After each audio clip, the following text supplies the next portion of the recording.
Hello and welcome to the SuperShow podcast, a podcast occasionally about gaming. How about that one, fellas? I'm joined, of course, as always, not as always, but mostly with Jamie and Jonesy. How you doing, fellas? Good, man. How you doing? Never been better. Yeah?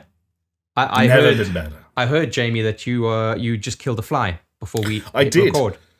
And Jonesy did a very racist Mr. Miyagi impression that he's not going to repeat right now because now we're being recorded and he can actually get cancelled for it. He's thinking about it. He wants to. He wants to, yeah. He's tempting fate. He's, what's the word? Like he's a mainstay of my youth. Why is it racist if I do Mr. Miyagi?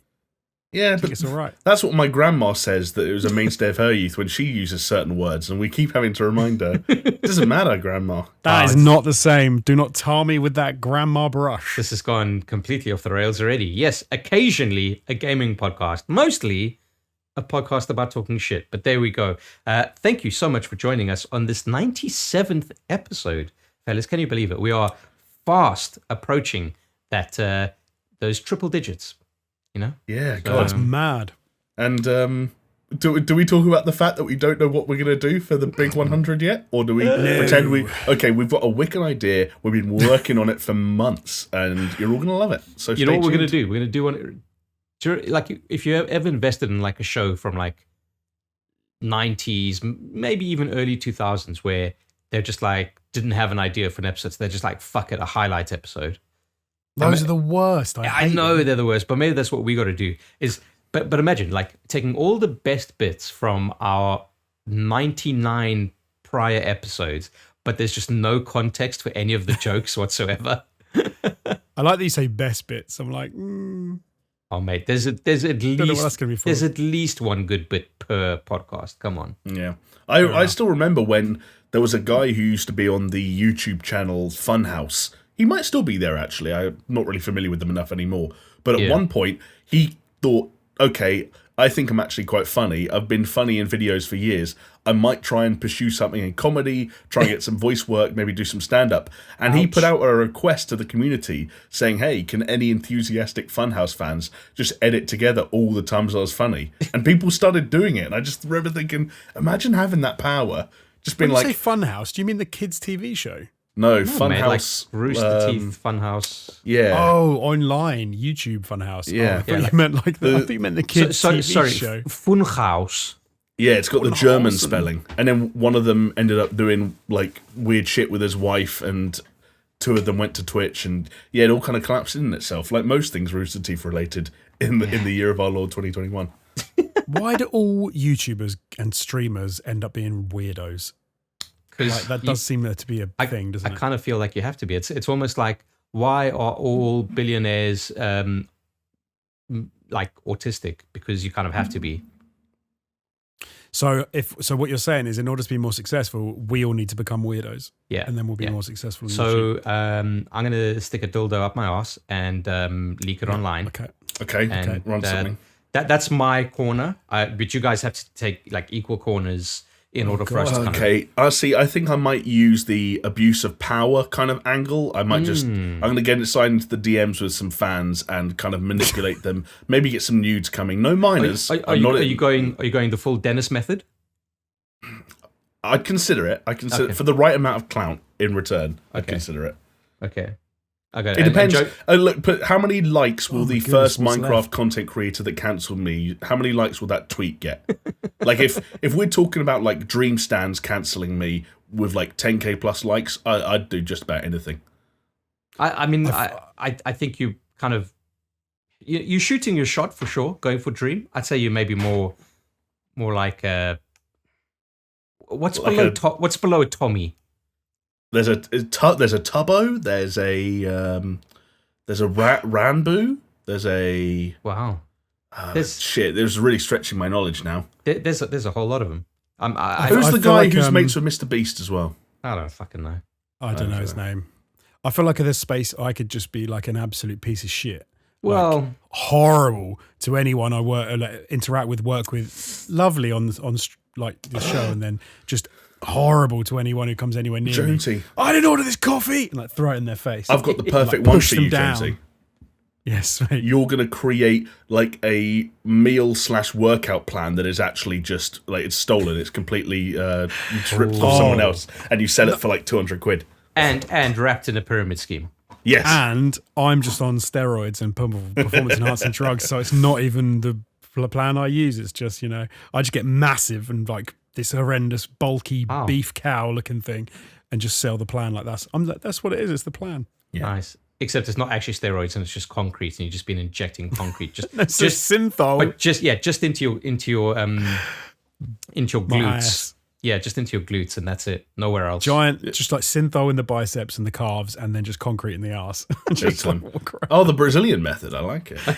Yeah. The funny thing about this is if we all got cancelled, ideally not for these reasons, because we are sort of pushing our luck a little bit, but if we did get cancelled, we could then pivot into some like ultra right-leaning, we've all been cancelled and now we're taking our stand style podcast, and our Patreon would blow the fuck up. Yeah. I feel like there's space these days to like almost manufacture getting cancelled because you were never that big in the first place, just so that you can make the people on the right take you in to like blow you up. If you play your cards right, I'm sure that's the thing, the Corcoran's thing, like get woke, go broke, and all that shit. And just, I'd be lying if I said I knew anything about his content now or what he really does, but it worked for a long time do you remember Colin Moriarty?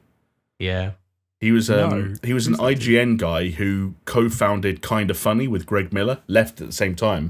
And he basically, they let him go from Kinda Funny. I think it was mutual in the end on paper, because he did a tweet on International Women's Day saying, make some joke about peace and quiet at last or something like that. I remember that. And then what's he do? He starts some like kind of right-ish leaning, or at least like, hey, fuck cancel culture, fuck woke shit.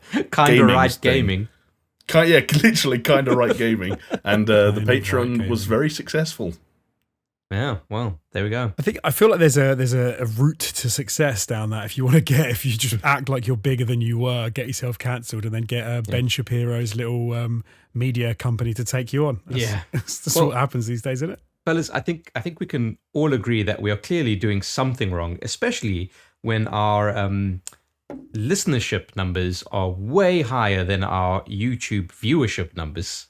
Damn. But speaking of which, we are available on YouTube if you're listening on a podcast platform of your choice. And if you're watching on YouTube, having a look at our disgusting, horrible facades, then we are available on a podcasting platform of your choice. I'm talking Spotify, iTunes, Google Podcasts, Stitcher, Deezer, Meezer, Leezer, Beezer, Feezer, Jeezer, Geezer, Yeezy. Jeezer. Yeah, Jeezer. Like it. Yeah. We are also available on internet radio because we are... I don't even remember. Sigma Stars. Internet radio Sigma Stars. And we are available on paisleyradio.com Thursdays, 10 p.m. Repeats on Mondays. So go check it out if you ever wanted that faux listening to us live, but we're not actually live, but there's no way you can listen to us live. So it's kind of like the next best thing. But you could also just like listen to us on Spotify or YouTube. Basically, we're all about options. All right? That's what I'm trying to say. Yes. Accessibility options is the name of the game. Yeah, I guess it is. Yeah. Now I got a rundown of a very interesting stat. So I keep on getting these emails saying like how we've been doing on our podcast platforms. I'm not going to be able to find it now because, of course, why would I be able to? It's always something like this week we're the 72nd biggest gaming podcast in Zambia. Yeah, exactly. Fuck, where is it now? Oh God. We could just make it up. I think people believe us. Like, yes. Jonesy, did you know that this week we were the 19th biggest gaming podcast that runs over 2 hours long in the Republic of Ireland? Oh. Yeah, see. That's exciting. And it's believable because they're nearby. I need to like go to some of these platforms and check the comments because I want to reach out to some of our international audience and just drop us a little note, drop us a little comment on whatever app it is you're watching if you have the ability, because I think that'd be really cool to see some good Lord. Some people from all over the world. I can't find it, fellas. What date was Monday? Monday was the 8th. Yeah. It was the 8th. Let me see. Can I find you? I can't find it and I kind of give up. Also, we said the other day how cool it is if you are the one person in the country that listens to us. Yeah. I think that's kind of fun. We are the 55th most successful gaming podcast of all time in Eritrea. So... Ooh. Oh, see, there you go. Hello. Oh, that was something else that I was reminded of this week. Remember last week we were looking at stats, and it turned out, for some reason, Belarus snuck into the top 10 countries for listenership in terms of the audio version of the podcast.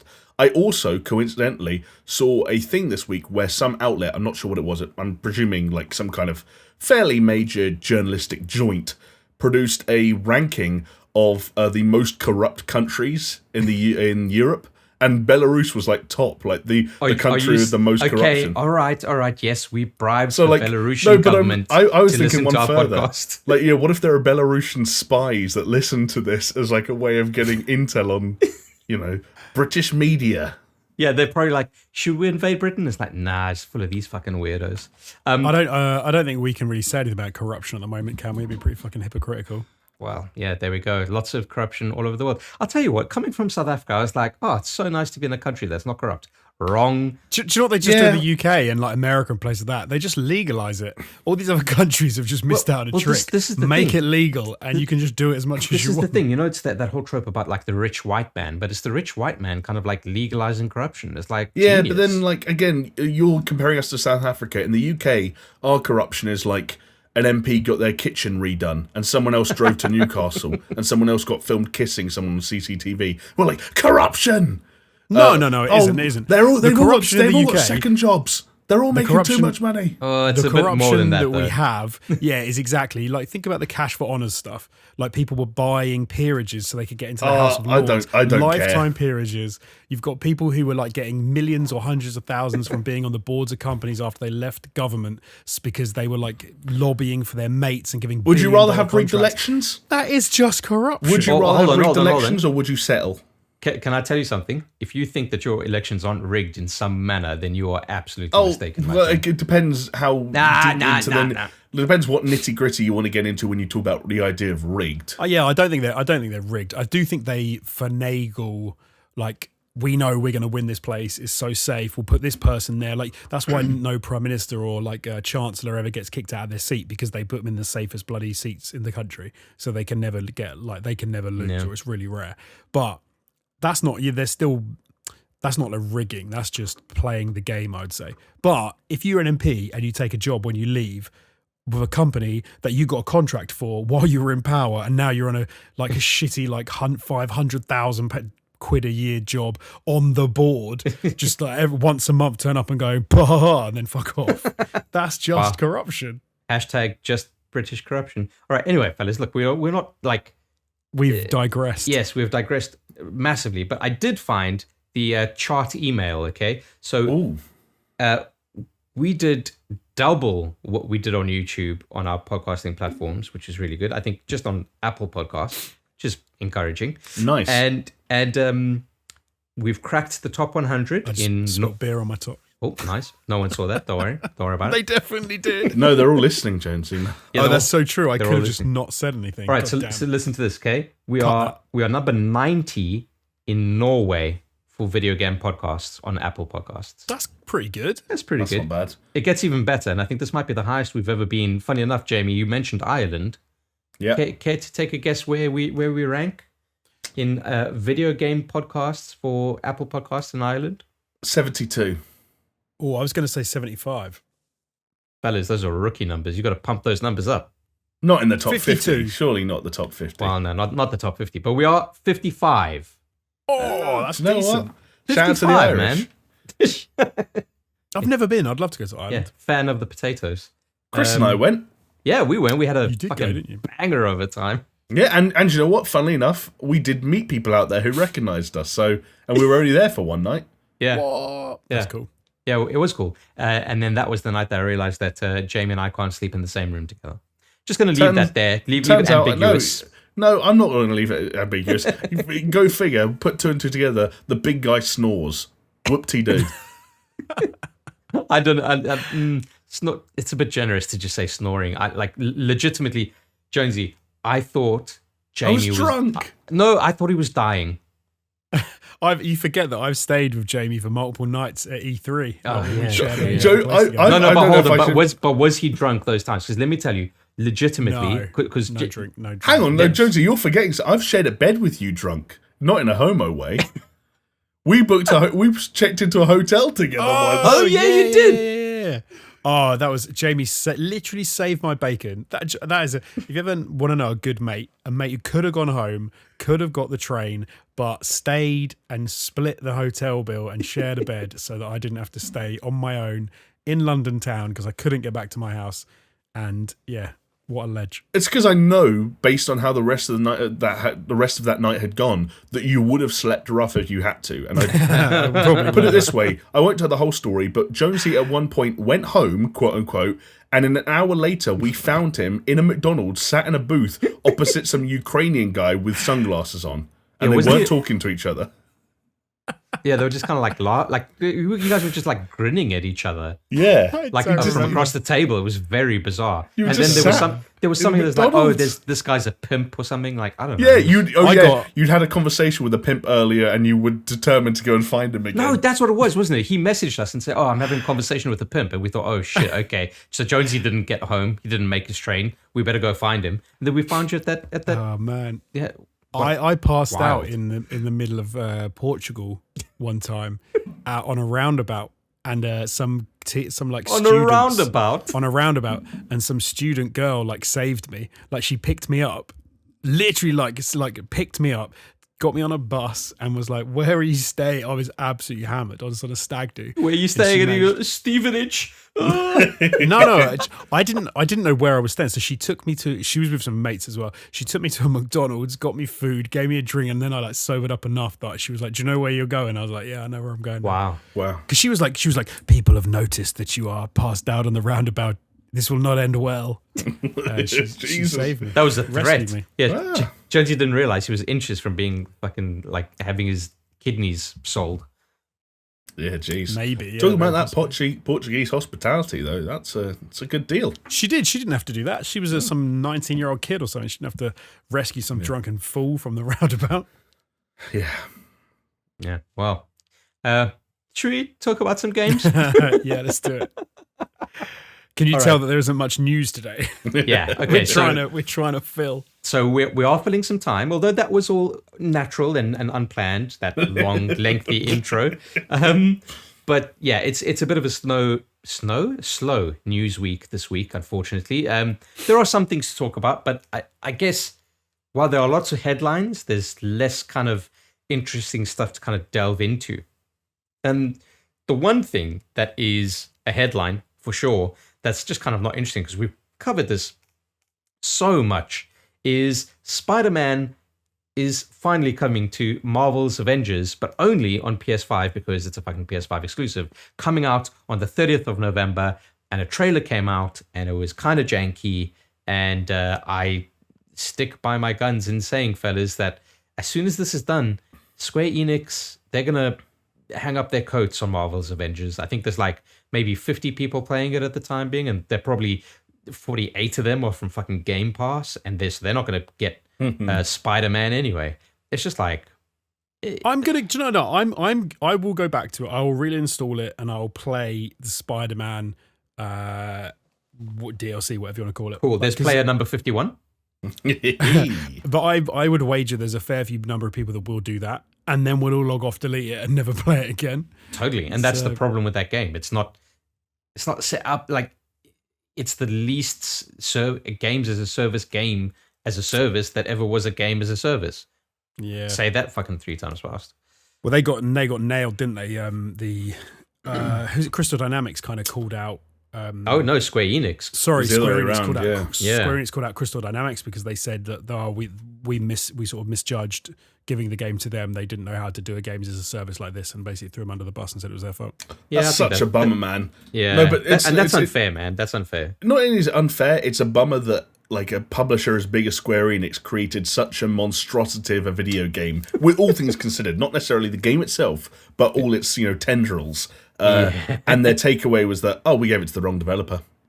Shoot. Yes. We should have given it to someone else. And it's not like they wouldn't have been involved every step of the way saying, do this, do that, do this, do that, right? Yeah, exactly. No, you need to make the Virgins special outfits for the characters, and you need to make the... it had so much shitty branding in it. And It was the most awful. commendable part of that package, still to this day, is that core storyline, which, regrettably, I don't think it's as good as Guardians of the Galaxy is, but then maybe that's because Guardians was allowed to purely focus on that element of the game, as opposed to it just being a facet of it. But that was Crystal D, baby. They did that. And now Microsoft have said, Square Enix, if you don't want them, they've kind of scooped them up, haven't they, to co-develop Perfect Dark. So that seems like a solid idea. It's, if you play that, I don't know if how many people have played it, but if you play that game, you can see that there are some really good elements to it. There is some love, there is some, some cool shit in there. I quite enjoyed some of the way those characters played. It's just when you bring everything together that you get a really mediocre game that nobody wants to play as a games as a service. But it's not like it's a terrible, a really badly made game, or it's a terrible this or it's a terrible that. It's the execution on the whole was bad. It was very, very bad. But one thing I wonder, I'm going to ask you boys this. So you're saying, Chris, how they're going to do the Spider-Man exclusive, then they're going to ditch the game. But surely they have to wait until they get past the exclusive and they release Spider-Man onto the other platforms, no? Yeah, I mean, sure, they could do, but I bet you they're probably... It will probably be dictated by the data points that they're going to get from how much interest is generated from Spider-Man to begin with on PS5. If the numbers are not that big, then what they might do is just kind of you know what, it's almost like uploading to YouTube and setting a future date for scheduling.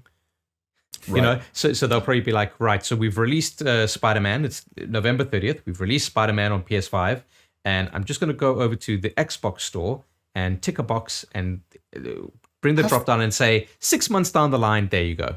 Have they ever said that Spider-Man's actually coming to other consoles? Do we know that for sure? I think that they said it was a timed exclusive, and that's all they said. Yeah, yeah, I think so. But yeah, Jonesy, you're right. They probably will kind of do that. But I would imagine from this point of Spider-Man being released to the next point of Spider-Man being released to other platforms, if it happens, nothing is going to happen in between there, and nothing is going to happen afterwards. This is my kind of fucking crystal gazing, crystal balls in my face. This is your crystal dynamic. This is my crystal dynamic, and you best believe it's... Yeah. Do you want to know something, Chris, that I think arguably backs up your point? Is that at the time of recording, we are, less than 3 weeks away from the launch of the Spider-Man event. Yeah. Do you remember the run-up to the Battle for Wakanda expansion with Black Panther? They went to things like State of Plays with trailers for that thing, and they went out and hired Christopher Judge to do the voice, and they publicized that. They did far more to push for the Wakanda and the Black Panther expansion. This Spider-Man thing is just here's a trailer and it's out in a few weeks. Yeah, because it's contractual. They don't want to do it, but they have to. Yeah, and I think it's probably the last thing on that, the last thing they have to tick off the list before they could do whatever they want with this game, which probably means kill it. Yeah.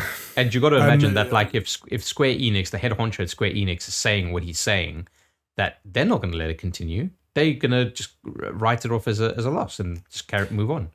Yeah. To clarify, I mean, so they haven't actually come out and explicitly said one way or the other, but from most of the things I can see, it does. I think Jamie's right. It's not actually a timed exclusive. It is a PlayStation exclusive, which I'm surprised at. I thought it was a timed exclusive. So boom, there you go. So once they've done the PlayStation release, I guess they give it a few months and then they can stick a fork in it. Well, yeah. So this is the question: is how long do you think they're going to keep these servers running? I reckon a year or less. From November 30th. Yeah, I think servers have to be at least a year. And I don't think the game will be contentless in 2022. I think it will. I think it will. 100%. I'm going to go out on a limb and say it's not going to be 100% contentless. I just think we've seen the biggest pieces that they've got to play. Yeah. I would be very surprised if it was less than a year. I think that would be crazy. If all they've got to do is support it. I mean, I can see that it might be contentless apart from the Spider-Man story and arc and everything. But it's got to be more than a year, isn't it? It's got to be a year or more, surely.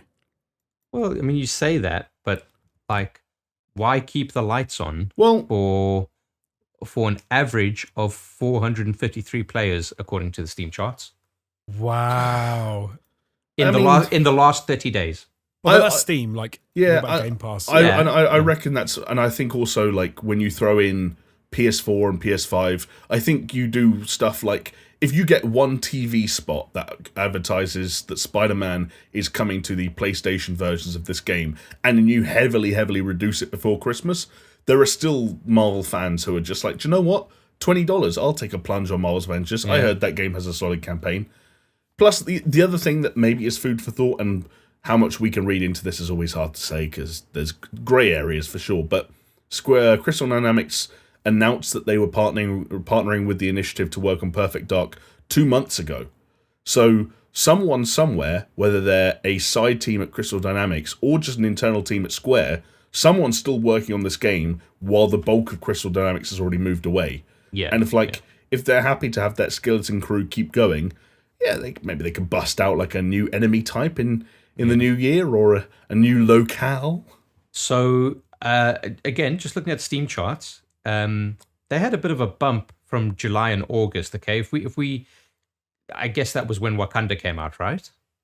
Yeah, Wakanda launched in August. Yes. Yeah. Okay. So if we look at the Steam charts in particular, so June 2021, 578 concurrent average players. Okay. Fast forward to July, 1,066. Fast forward to August, 2,048. Those are concurrents? No, sorry, those are average. Oh, average, like daily? Yeah. Okay. No, that's not as... I was going to say concurrents. I'd be like, what, total 2,000 players in one day? On Steam, yeah. Yeah. That is brutal. Okay, well, then in September, it dropped down to 800.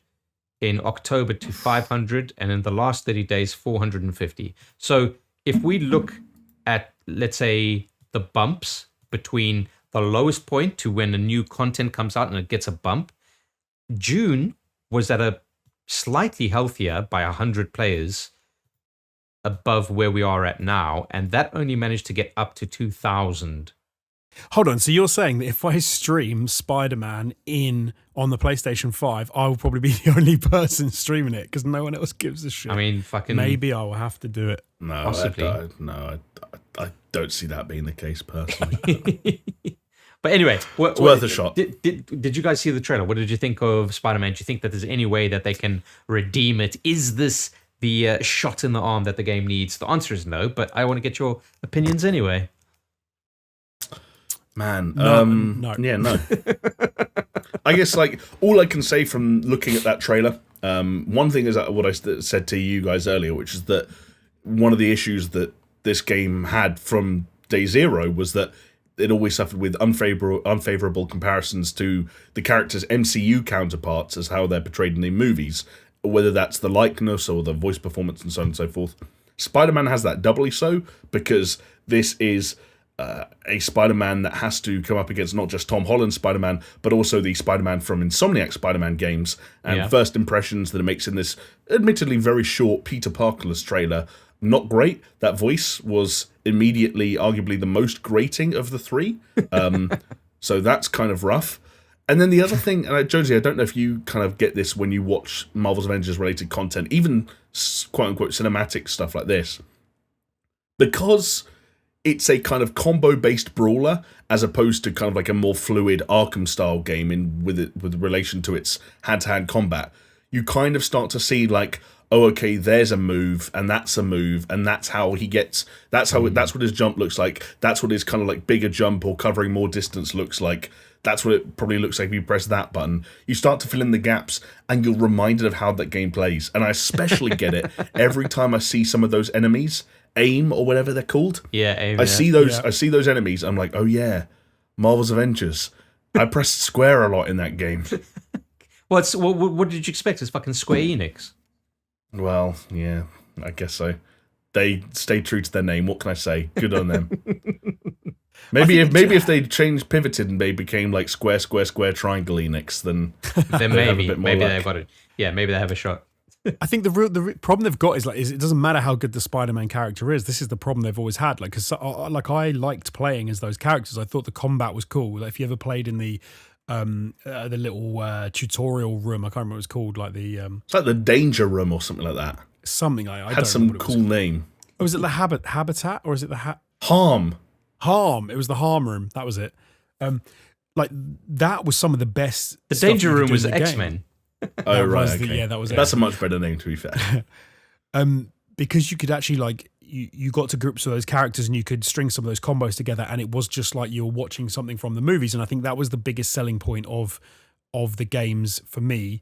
But then the problem was, as soon as you got out into the world, there was like barely anything to do, and everything was so samey, and everything was kind of boring. And so just injecting Spider-Man into that world doesn't fix any of the inherent problems within this game. Like it doesn't. Yeah. I think we even said at the time, rather than bring about like just a hero, they should have brought a hero and a villain, and then had a whole new little story arc where you're like, you know, new areas and new bosses to fight and things like that. But they just never did that. Like they just rehashed the same boring levels and the same boring boss fights, and a little crappy bit of story stuff when the character came out. And they're not going to have changed any of that. So I've got a question for you, because I feel like the only other time that we'll possibly cover this game again is when it just officially dies. So I got to get this question out there now. Do you think? Obviously, the game has a lot of issues. Okay, like mechanically, let's call it whatever it might be, or kind of like scheduled content issues as well.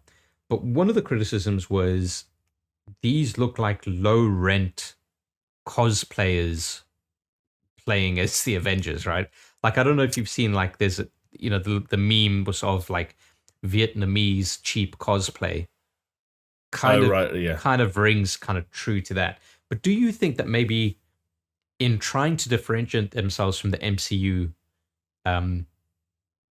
as much as they did, do you think that potentially could have harmed them? Do you think that there could have been maybe an easier win if they did align a little bit closer to the MCU? Do you know what's funny? Having just finished Guardians of the Galaxy, weirdly, that game kind of has the same thing. Yeah. In that it doesn't stray far enough from the movies, and it actually, in some respects, is probably too close. But having said that, it feels completely fine and authentic and different. And I didn't ever feel like that the line they were riding in the Avengers game was trying to imitate too much. I feel like it was enough of a deviation to still make it worthwhile and okay and fine had there been more to the game. Like, I don't necessarily think that was the issue with it. If I could piggyback off that, one of the things that I think Guardians absolutely nails, I think Jonesy and I both finished it this week, and Jonesy, I don't know if you feel the same way, it almost accepts up front that Groot is Groot and that Rocket is Rocket and so on and so forth. There are only so many deviations you can make on these characters while staying true to the source material. But what they can do is they can put them in a world filled with ideas and characters and factions and locales that are 100% true to the comics, but because most people hadn't heard of Guardians of the Galaxy prior to the first MCU film, like I certainly hadn't, at least, no, me either. There's so many more interesting places we can go. And when you start to realise that a lot of the side characters, whether they're friendly or whether they're enemy characters, are like big characters that have existed in the comic books for like 30, 40 years, they just haven't been in the MCU yet, and now they're being pulled into this game, you're like, oh shit, like, I won't say names, but like, there's one particular character, an enemy character, quote unquote enemy, it's like a creature, who is mentioned multiple times in the early parts of the game and comes up again in the late part of the game and has a kind of a silly name, and I thought, okay, what's this? It's like, no, that's a legit comic book character that was around 50 years ago, and it seemed really stupid at the time, but they were like, we can make this fun and bring this to life. Yeah. And I really want to know who you're talking about now. I'm talking about Fin Fang Foom. Oh, Fin Fang Foom. Oh, okay, yeah. Fin Fang Foom, who is basically a dragon, an MCU dragon, who is in the Guardians game. There's nothing like that in Marvel's Avengers. Yeah. The closest they got, ironically, was introducing me, for example, to Kamala Khan and her family, and I loved that shit. But everything else outside of that, like AIM, like super generic. Their interpretation of what's he called? Like MODOK. It's a MODOK. Thank you. fell a bit flat. Like MODOK's assistant, I don't even remember her name, but I remember she was somewhat important. Whereas like Guardians is equivalent of all of that, like the church and the like some of the other characters. I won't spoil them, but like I didn't know these people, and now I really like them. Yeah, and that helps so much. Do you know what's actually so? There's this will probably hopefully this will illustrate like differences between the two games. I finished the Marvel's Avengers game, and I went into that game super excited about like how good it was going to be, how good it was going to play, and I was really excited to play those characters, and was thoroughly uninspired by the end of it. And I was just like, this was a pile of shit. I'm probably never going to play it again. Played Guardians of the Galaxy, and it got me so like into and interested in the wider world of the Guardians outside of the MCU that I went on eBay and I bought 1 to 10 of the comic books of Guardians of the Galaxy from 2008. So that's when the modern Guardians of the Galaxy, so Star-Lord, Gamora, Drax, Rocket Raccoon and Groot actually become the Guardians. And I read the first one, so I read episode 1 or book 1 or whatever you want to say, and it has the church in there as an enemy group who you're fighting against in that. And I was immediately like, this is wicked. They literally were inspired by like number 1 of that new Guardians team. And it's like widened out that world to me and got me into the Guardians of the Galaxy in a whole different way that Marvel's Avengers, the game, never even came close to getting me interested. Not at all. In anything else. No comparison. No. Yeah, man. Yeah. Like even there was a casting.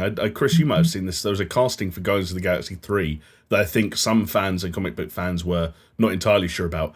And I saw the casting before I played the game, and I was like, who was it? It's Will Poulter has been cast as Adam Warlock. Adam Warlock. Yeah. Oh, Adam Warlock. Okay, cool. And again, like without spoiling too much, like now I have an opinion on that casting. You know? Yeah, I'm not a fan of that casting. Now you've said it. Well, that's cool that Adam Warlock's in. But now I know who Adam Warlock is. I now had no idea from the original one. Like, this is the thing, like Mantis pops up in Guardians 2, and I had no idea who Mantis was. It's a better Mantis than the MCU's Mantis. It's a better Mantis.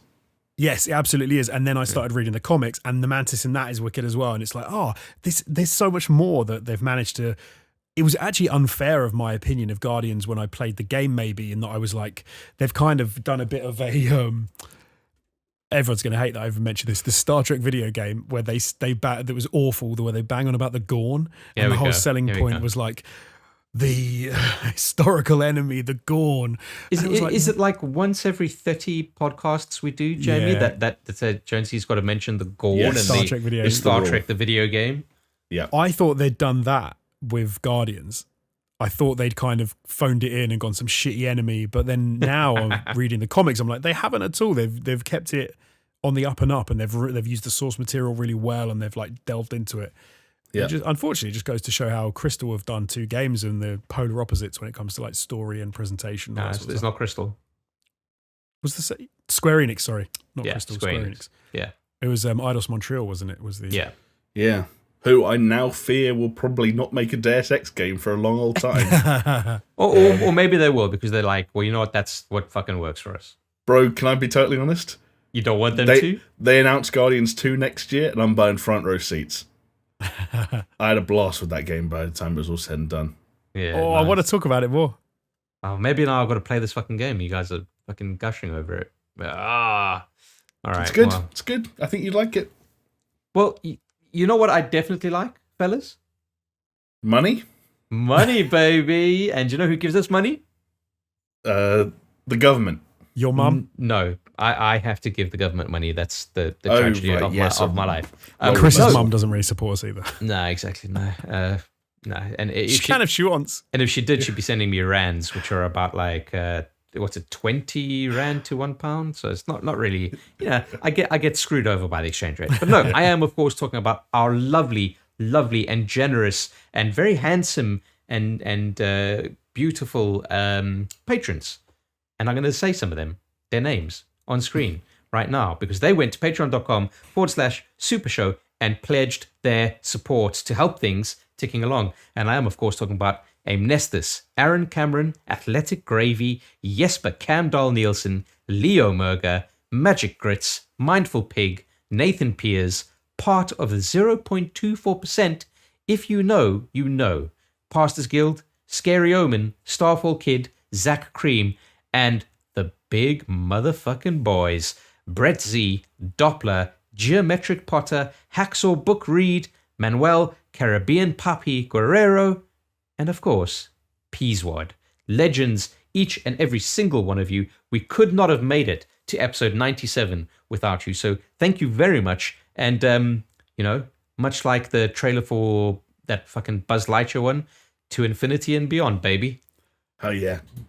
Thank you all so much. At least to episode 101, because that's a nice number. So, at least. What, and we just end it there? This podcast is ending in 4 weeks. We just explode. Yeah, it's like what had their anniversary recently was Donnie Darko, right? Donnie Darko, it starts off. How does this fucking start off? The bunny rabbit takes him outside and says the world's going to end in 7 days, blah, blah, blah, blah, blah. What if we did like a cool kind of ARG thing where we kind of sort of continue to grow out the Known Murderers podcast, and then weird stuff started happening on the main podcast where like someone just disappeared and stopped being on it, and then like I don't know. I just want an ARG. You guys can think of the rest. That's how I do love an ARG. Yeah, that's how all ARGs are made. Is someone in a suit goes, do you know what we need? An ARG. Yeah, and then I don't know what it is. I don't know what it does. I'll get in contact with the guy who did Frog Fractions, and we'll work something out. All right. Hell yeah.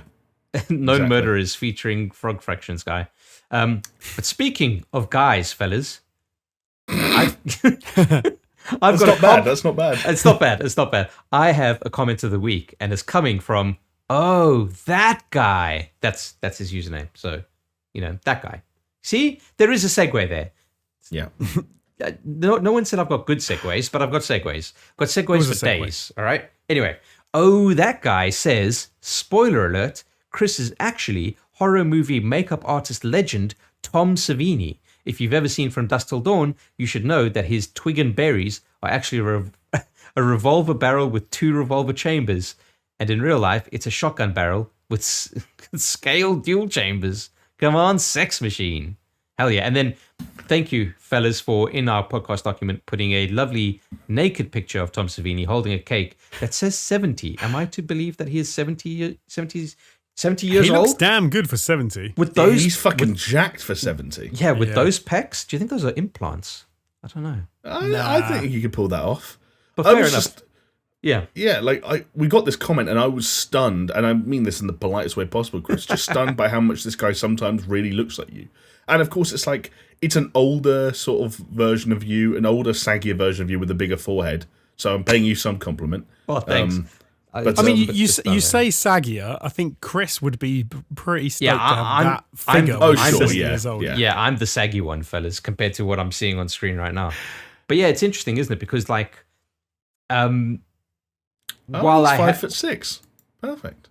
What? That is perfect. Oh my god, it's meant to be. If you just need to shave these bits. I mean, I could do it, fellas. It is November, and I haven't done any of the shavings, so I could do it. But no, usually the celeb doppelganger that I'm compared to is Joe Montaigne. And I'm going to look up his height because I'm crazy. He's got to be. I reckon he's a short boy as well. 1.8 meters. What's 1.8 meters? Oh, that's quite tall. That's quite tall. 5'10". Yeah, that's almost about average. Yeah, above average. 5'9" to 5'10". Yeah, that's average. Wow, that's average, is it? All right, well, fuck me. No, average is about 5'8", isn't it? I could have sworn the average. I could have sworn the average for a male was 5'10". I'm gonna check. Yeah, we have to. I will say also, it does vary probably more than you'd think by country. So it would depend. It does. Depend UK, which country we held. 5'9". Yeah, it would depend which country we held Chris accountable for. Because if it was like, well, it has to be Greece, right? Because that's where the genes are from. Greeks are taller. Average. No, they're not. Yes, they are. Greeks are 5'9.5". Wow, I thought they were quite small. Yeah. And then the old South Africans are... Oh, no, they're fucking beasts. Yeah, they are going to be tall. No, wait, bro, the average male height in South Africa is 5'6". You're bang on. That's crazy. No, that's wrong. I don't believe that for a second. Can you guess? There is a source. It's from the South Africa Demographic and Health Survey 2003, doh.gov.za. Nah, corrupt. Fake news. Move on. I think the Belarusians must have done that. That survey. Those fucking Belarusian spies. Actually, do you reckon the average height in Belarus is going to be listed as like 6'2" because the government just wants everyone to think they're jacked? That'd be great. I'd imagine that's what like Kim Jong Un would do with fucking North Korea. Like, yeah, we're 7.5. That's 5'9.5". Boring. I'll tell you what. Let's play a game of I'm going to give you a country, and you tell me if you think they're tall, average, or small based on the worldwide average. Yeah, I'm going to tell you a country. I see. And then you're going to say they're tall, they're small. But hold on, is this edging into racial territory here? I don't see why. I think that's pressure's on us, Chris, because if we just guess small for every Asian country, we might be in hot water. All right, okay, first one. Let's make it easy to start with. Do you think the Swedish are tall? Tall. To the moon, baby. Or average? Yeah, tall. To the moon. The Swedish, the average height of a man in Sweden is 5'11.5 inches. Whoa. And a female is 5'5.5. So the men are tall. The women are actually not that See, small. I'd have guessed that Swedish women were taller than average. Me too, I would have said. Okay, let's do another one. What about Italians? Do you think Italians are tall, small, or average? Average. I'd say average. Just sneaking average on the small side. I'm going to give you that. They are the 5'9.5", the Italians. Yeah. So worldwide, that's sort of like roughly. That's interesting. What I'd say was high average. What was Greece? Did you say 5'9"? Jamie. Jamie, I said. I think it was 5'9.5". So they were. So I wonder if that's more a Mediterranean regional thing. Maybe. Something in the water, fellas. Listen, Jonesy, I do one more because I know we said that it's a slow news week, but we do actually have to get to bed at some point, right? Okay. All right. Okay, I've got one for you. Let's have another round of Guess That Height. Let's go with Haiti. Oh, what's the average height? Hell. Well, tall, small, average. How deep underground were they when they were being measured? Wow. Wow. That's. Can you hold the tape measure? Whoa. Yeah. You edged it into the racial territory in a weird way. No, come on, mate. Do you know what? I've actually buggered this one up because it doesn't have a good. Also, in my defence, earthquakes aren't racist. They can happen anywhere along any fault line. Okay, here's what. Okay, what about this? Bangladesh. Are the guys in Bangladesh tall, small, average? Not just the guys and the girls. Are they tall, small, average? Bangladesh. I'm not. Do you know what's throwing me off? I'm going to say medium, like average. I'm going to say. Yeah, because I imagine the populace being small, but then for some reason I got into my head like how popular cricket is in some parts of Asia, and how like those guys always seem really lanky. So I'm going to guess they work out as average in Bangladesh. Do you know what? I would have thought tall with Bangladesh. I would have been completely wrong. You're both wrong. 5'4" average height for men. 4'11" for the women. So yeah. Wow. There you go. Could kick them like legally midgets. Wow, there you go. Jesus. That was the end of How Tall Are People. Thanks for playing. My favorite Reese Witherspoon film, Legally Midget. Legally Midget. Wow. Okay. That was the working title. It's gone Wasn't off the it rails. Reese Witherspoon who like got pulled over and she'd been drinking and then she was like, "Do you know who I am?"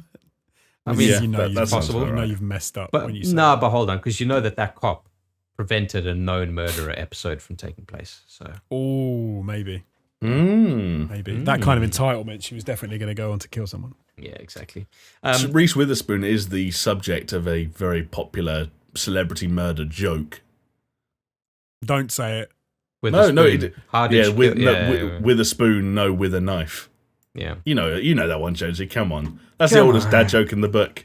I don't know it. I was worried. Any joke you normally say is usually sus for us getting cancelled, so I was a bit worried then. I've completely cleaned up my act, Jonesy. I don't know what you're talking about. Wow. Anyway, fellas, it's that time of the podcast. Can you guess what time of the podcast it is?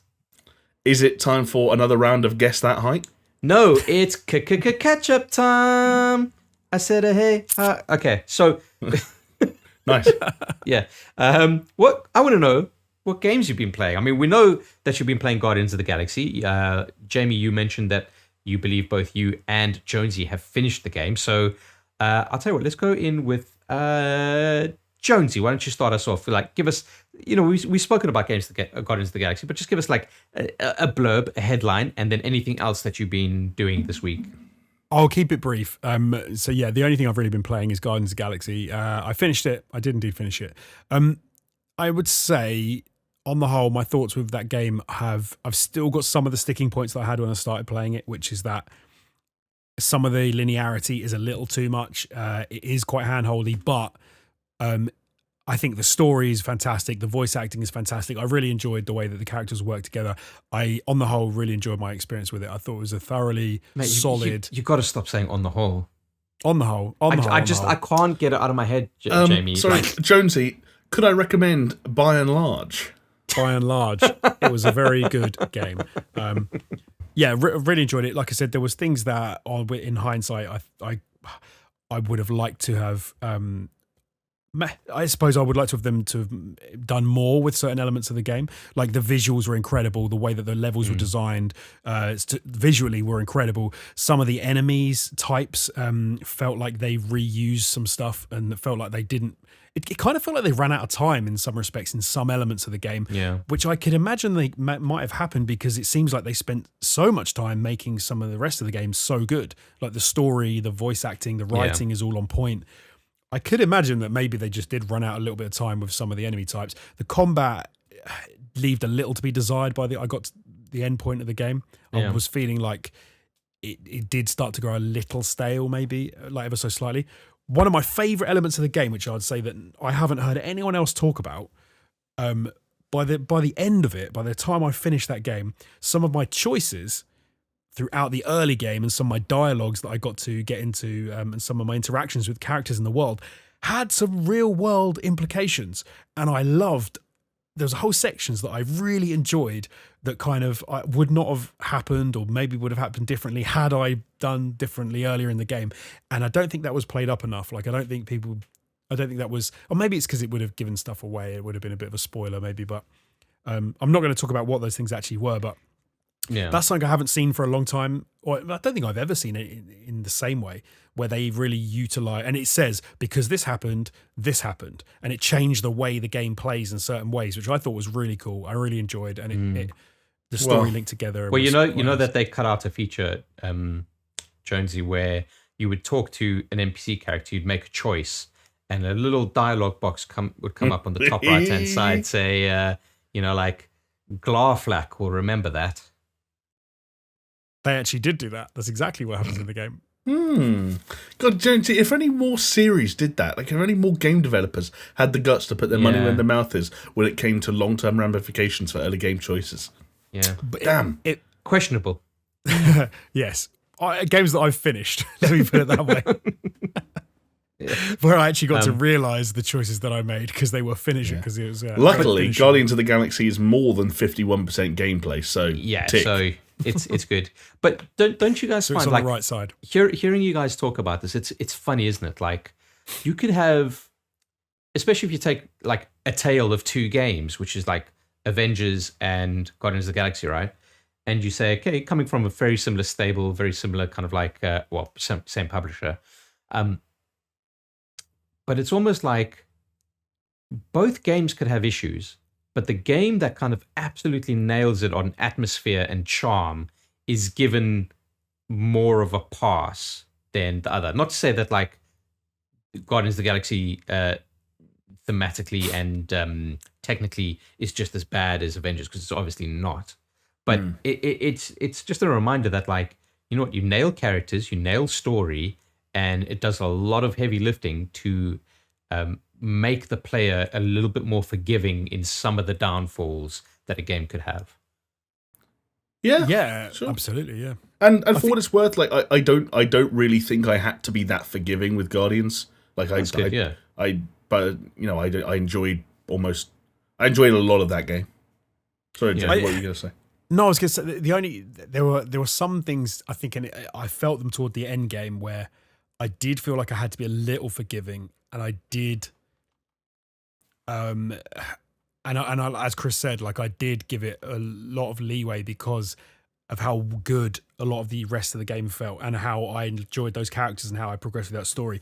But like, just as an example, like there are some sections toward the end game where you're moving things out of the way or you're cutting through pipes to progress and it felt like a bygone era. Like it felt like games of a bygone era where they're like, you need to do this now to get through this section, or you need to do that to get, and it's like, you can surely in a game like this, you could be a little more dynamic, like the same animation and almost exactly the same setup. There are 5 pipes side by side and someone has to slash, and then you can get like, some of that felt a bit odd. See, I really dislike shit like that sometimes. Like when you get a game with like so much progression and you get to the end of that game and it's throwing like puzzle systems that are exactly the same that you'd be doing at the start of the game. But don't these you feel weren't that puzzles. Jonesy's missed a very important thing here, though, that I don't know if he just didn't notice, or like by the end of the game, those characters start doing that stuff without you having to ask them to. They do, yeah, they do, and that's the point. It is, right, okay, yeah. No, it is. At least I interpreted that as the point. No, I agree with you. Like they almost there's a point whereby the team cohesion is at a point where you don't have to say, "Hey, can you do this?" But for me, it was like it started to become repetitive enough that it felt like I could see the lines, I could see the working of the game, and I basically Jonesy put on his Matrix glasses and he could see the source code. All right, like.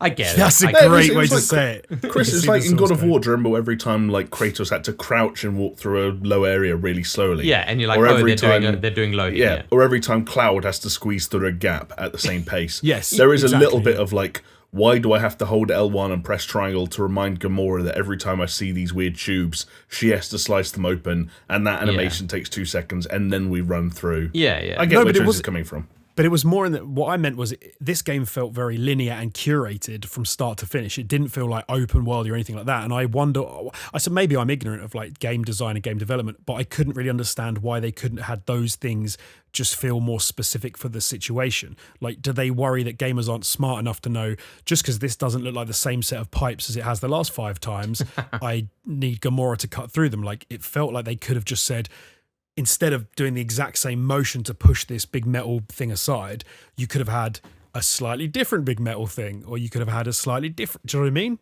Like, does it really need to be the same every time, like almost identical? Can it not be? Yeah, I'm with you. I'm with you on that, Jamie. Like, Josie. Like, I think there are small tweaks to that kind of formula that they could do to kind of make the whole thing feel a lot better in terms of stuff like that. Rather than like copy paste, I want them to do like just adapt it a little bit. And it feels a bit too copy paste. As I got toward the end, I'd seen the same thing so many times. I was like, okay. It happened do you remember in the first Last of Us, it was the wooden pallets that Joel swims around holding, and it was the dumpsters that you wheel into position. Right, yes, yeah. And yeah, maybe that's just like a weird, not like even an oversight, it's just a reality of game design, right? Which is that if you're making a linear combat, like a linear game with combat, you're going to pace it out in a certain way. You're like, right, we're going to have a section of 6 minutes of game time until the next combat encounter, and we're going to have these conversations, and what are we going to do to make the player feel engaged with the gameplay up until they're next fighting someone. And we need these beats in the story and the narrative and the character progression. We need this many collectibles. We need one beaten path that you can go off if you want to explore. We're going to have one hidden costume there. Like, yes. I don't know if it's that scientific behind the scenes, but that's sometimes what it feels like. Yeah, it's like paint by numbers. But then maybe I'm, like I said, maybe it's just my ignorance of the process, but it feels in some respects like, surely you can change, like you've gone into all this effort for all the production around the other side, like other areas of game design. Can you not just change some of that stuff so that the third time I get to that in that situation, it's not exactly the same? Like you said in Last of Us, it's not a dumpster. It's like I don't know, it's something ever so slightly non-dumpstery. Like, is it really that hard? Or even like the dumpster's on fire and you've got to put the fucking dumpster fire out before you can do the dumpster. I think if you talked about like, if you went to the creative director of Guardians of the Galaxy when they were tens of millions of dollars into their budget and they were years into development and the game was pushing for going gold, and you came to him and said, "I'm from the future. There's a guy who finishes your game, goes on a podcast and wishes that there were more type of ice. He's going to breathe, like for Gamora to slice through. He's going to breathe the biggest sigh of relief that he's ever breathed. That's what we're talking about." Yeah, exactly. And to be fair to Guardians, fair it is not Guardians. It's like every game of that type does the same thing. Well, like Jonesy, it's such a common trope in games. Like they just reuse the same old shit. Jonesy, one of the big controversies of Elden Ring is, oh look, they're reusing some animations from Dark Souls. Dark Souls 3. Bore off, man. No, but exactly, and I hear that, and I'm like, of course they are. It's like with God of War. Yeah, the boat animation. Getting in the boat. And it's like, well, okay, hold on. If I get into a boat and I'm like a professional boat get into-er, there's only one way that I'm going to fucking get into a boat. It's like... Okay, you say... I agree with you, but I kind of get where people are coming from in the sense of... I suppose the idea is you feel like they've not done it, they've just copied them, but like I said, it's just copy pasted rather than I know, I mean, Kratos let's remake it from scratch. Somersault into the boat instead of just getting into it. I think it depends if it's getting in the same way. Like if it's the idea of like, well, he just gets in the boat the same, but it's not actually the same animation, then it's fine. But if it's literally the same animation, then I don't know. In some no, but now, like, now we're talking about going back to a restaurant and getting like that you went to last month, and for the second time in 2 months, you're getting a perfectly cooked, edge to edge, medium rare steak, and then they ask you how was the steak, and you go, you could have changed the sides this time. Green beans last time as well. If I think for your analogy, I would have to say I ordered the steak the first time, and they were limited by what the tools and the ingredients and things they had in the kitchen, because that's how this time was then. And I went back years later when there's better food, better ingredients, better tools, better Papa John's. I was thinking the same thing. Better cooking utensils, and I sat down and I had exactly the same meal, and I was like, hold on. The industry's changed, like cooking's changed, culinary because in that case it's like, oh, we could have made an even bigger and even better steak for you, Jonesy, but instead it's only a marginally bigger and better steak because we put a bit more emphasis on changing the crust, in case you noticed. Yeah, and if you nailed it the first time, like, well, I suppose why you need to change it again? That's the crux of my argument on this thing. It's like, if you have a really good animation, like if you think of it this way. Maybe the animation of fucking Kratos getting into the boat was fucking 5 years ahead of the curve, you know? And now... Also, I was going to say, we've all seen the opposite side, right? Where they feel they have to change something, so they change it and they make it worse. Oh, going to talk about that a little bit later, I think. We might argue about that a little bit later. It'll be interesting. I think, so I just let me wrap up on, I thoroughly enjoyed it. Thought it was a very good game. Couple of things, like I said, I didn't think it was like perfect, could have tweaked, but no, on the whole, really enjoyed it. And apart from that, the only thing I've done, I haven't played any other games. I've been catching up on some Why the Last Man, which I still haven't finished yet, but is a very good series, and I'm already sad that it's been canned. So Jones, I haven't started watching it because of that exact reason, because I hadn't started it when they announced that it was cancelled, and I was like, well, fuck, I love the source material, but I don't want to get like invested in it and it not go anywhere. But then I heard that the last episode is absolutely fucking amazing, and chances are... didn't get, despite what people say online, it didn't get cancelled because it was too woke and it went broke. It was. We've covered this in the previous podcast.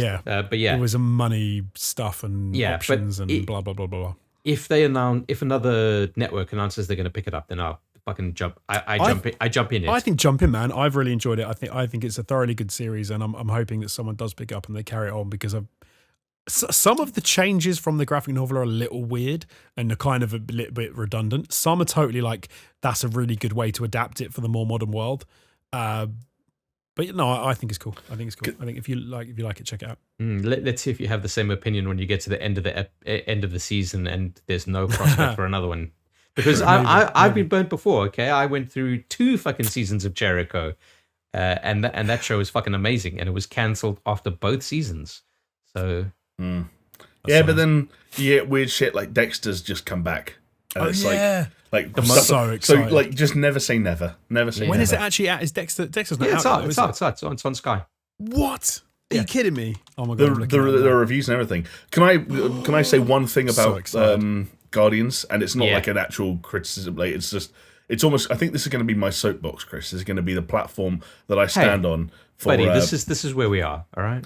Basically, I, for some reason, have found myself being very passionate about good uses of licensed tracks in video games, because I think we all have such a built-in familiarity and an appreciation for certain licensed tracks that when they're used in the right way, that they can be mind-blowing. And for some reason, still to this day, movies are light years ahead of video games when it comes to that kind of stuff.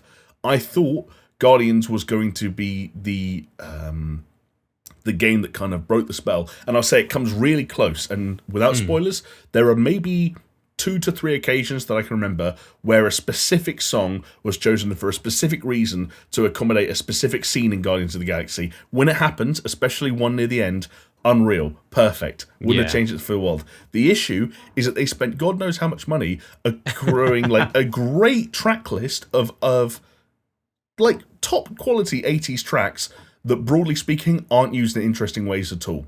And having the dynamic system of like a certain song playing in the Milano between missions, or a certain song starting in a huddle, is like like the fact that they put Soft Cell's version of Tainted Love in there, and I think I heard it for 10 seconds in an 18-hour campaign. Criminal. Why did you spend like make a scene for Tainted Love? You know, as an example. It's funny you say that, because I had exactly the same thing. Like I almost could. When you do the huddles and when you get out of it, you notice the music and it's cool. But if you don't do a huddle, you don't get the music, you don't notice it. Like a game like Artful Escape, like that little indie game, was so good at like creating a world and using music. And I'm like, how did they not nail that of Guardians of the Galaxy? Like, there's a je ne sais quoi around like fist pump moments in video games where everything comes together and coalesces and you're just like, fuck yeah. And music really helps. Artful Escape nailed it. There's another moment. What other game fucking nailed that kind of feeling? Using licensed music specifically, or just in general? Well, it was a music track written for the game. Oh damn! But it was very much a very specific point where you start an area, the music kicks in. Control. Yes. The fucking Ashtray Maze was fucking incredible. Again, Chris, a literally perfect example. Wasn't even a licensed track, but because it was written so well for that usage. But like, another game that did it well. Death Stranding did it fantastically well. Great, fantastic shout. The way the track hooked up with the way that game looked and felt, and like would pull back and expand out. And more for like a tear shed moment than a fist bump moment. But but like, there's a moment at Guardians of the Galaxy towards the very, very end of the game where it's kind of meant to be the cool, almost like the lap of honor moment post story, and it's cool that they tried to do something like that, but it just felt like they didn't make it cool. They didn't make it cool, and I was like, I'm sat there almost screaming at my TV, like, there are so many ways you can make this so much more energized and triumphant, as like just good music, bit of slow motion, bit of pageantry, you know, like the recipe's there. Just get some John Woo doves. Yeah, like, but again, I always go back to the same example of like Saints Row 3. You jump out of a helicopter, a plane. You open a parachute. You're parachuting into an open roof penthouse where a huge gunfight is happening, and Kanye West Power starts playing. Like, that was a game that knew how to trigger those moments, and Guardians doesn't do it enough for the soundtrack it has. It's ironic as well because the movie is so iconic with how it uses 80s music and nails it. Absolutely nails it. I was really hoping at some point they would, and I don't even know if I heard it in the game, if what's the one? Is it Come and Get Your Love? Yes, yeah. Is it that one? The one where he walks into when he first sees Star-Lord walk in to get the stone, the soul's where the stone is. Yeah. That is not in the game. Right, and that if they'd have just done, they could have used that, like a track like that. They could absolutely have used that in a specific thing, fist bump moment, nailed it, and everyone would have gone, "Oh, that's so cool! They used this thing from the movie," and it would have been great. But they just didn't. I'm kind of glad they didn't use that track. I think we got all the leverage we could get out of that track in. Do you remember in Endgame when they're going back in time to intercept the stones, and we see Star-Lord sing that song from like. It's like War Machine and Nebula's perspective. They're like watching from a rock nearby. Yes. And because it's their perspective, you don't hear the music, you just hear him singing. It's well done. It's well done. Anyway, yeah. Yeah. Okay. Yeah. All right. I'll tell you what, Jamie, before we get on to yours, I think yours is going to be a lot more interesting than mine. I played quite a lot of Dota this week. Surprise, surprise. But nice. The only reason I bring it up is because I managed... for the first time in a very long time, I managed to play like a bit of a marathon session. So I played for 4 hours straight, and I lost 5 matches in a row. That's brutal. And then I cried myself to sleep. It was fucking. It was insane. It was insane. So, some of those losses deserved, and some of them kind of like just they just slip away from you. But man, so fucking frustrating. But I can't imagine how that feels to invest that much time into each individual match and have it well, not necessarily snatched away. I'm sure some of them were absolute fucking cakewalks. One match was over in like 26 minutes, which got absolutely fucking wrecked. Jeez. But hey, Dota, still a good game. But yeah, that's what I'm going to say about that, because that's my Dota minute. Chris's Dota minute. I did play some Age of Empires 4. Nice. Thoughts? How was it?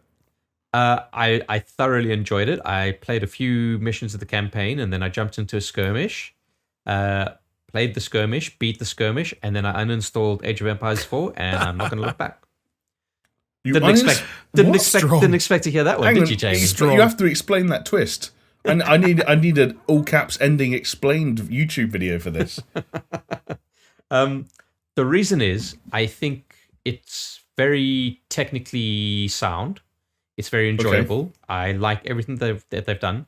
I don't think that they've moved the needle very far in terms of RTSs, and I don't necessarily think that they needed to either. This is, I think you mentioned it before, this is comfort food in RTS form, right? I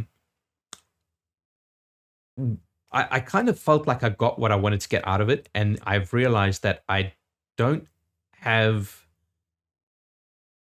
not in a place in my gaming life where I want to sit down and have a slow burn RTS game in my life. Right. And, rather than just have it fucking languishing there on my desktop, I just thought, just get it done. That makes slightly less sense after willing to endure 4 hours of battering in Dota 2, but I kind of get where you're coming from. Yeah, like separate the two, okay? They're mutually exclusive, okay? Yes, RTSs are much better than MOBAs, I agree. Wow, there we go.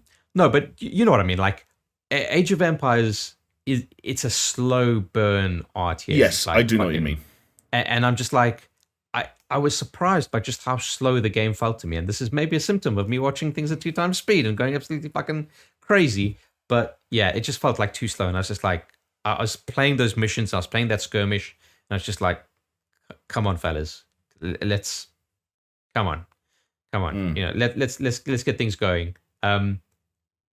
It's funny. I don't think that the pacing is off in that game for what it is. It is a slow-paced RTS game, and it's got spot-on pacing for a slow-paced RTS game. But I don't know. I'm kind of done with it. Fair enough. Well, I'm just Game Pass, right, as well. Well, yeah, exactly. That is the beauty of Game Pass. I think if I'd paid for it, I'd probably be more obliged to kind of see through all those fucking campaigns. But no, it's a good game. It's a solid game, and if you like RTSs, you'll like Age of Empires as well. Let's see why not. But then that brings me into the next thing that I want to talk about, and it hasn't happened yet, fellas.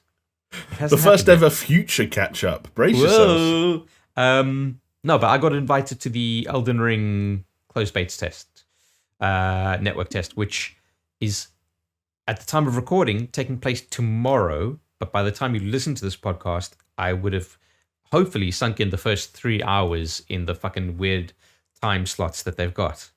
You can't stream it though, can you? I think it's just.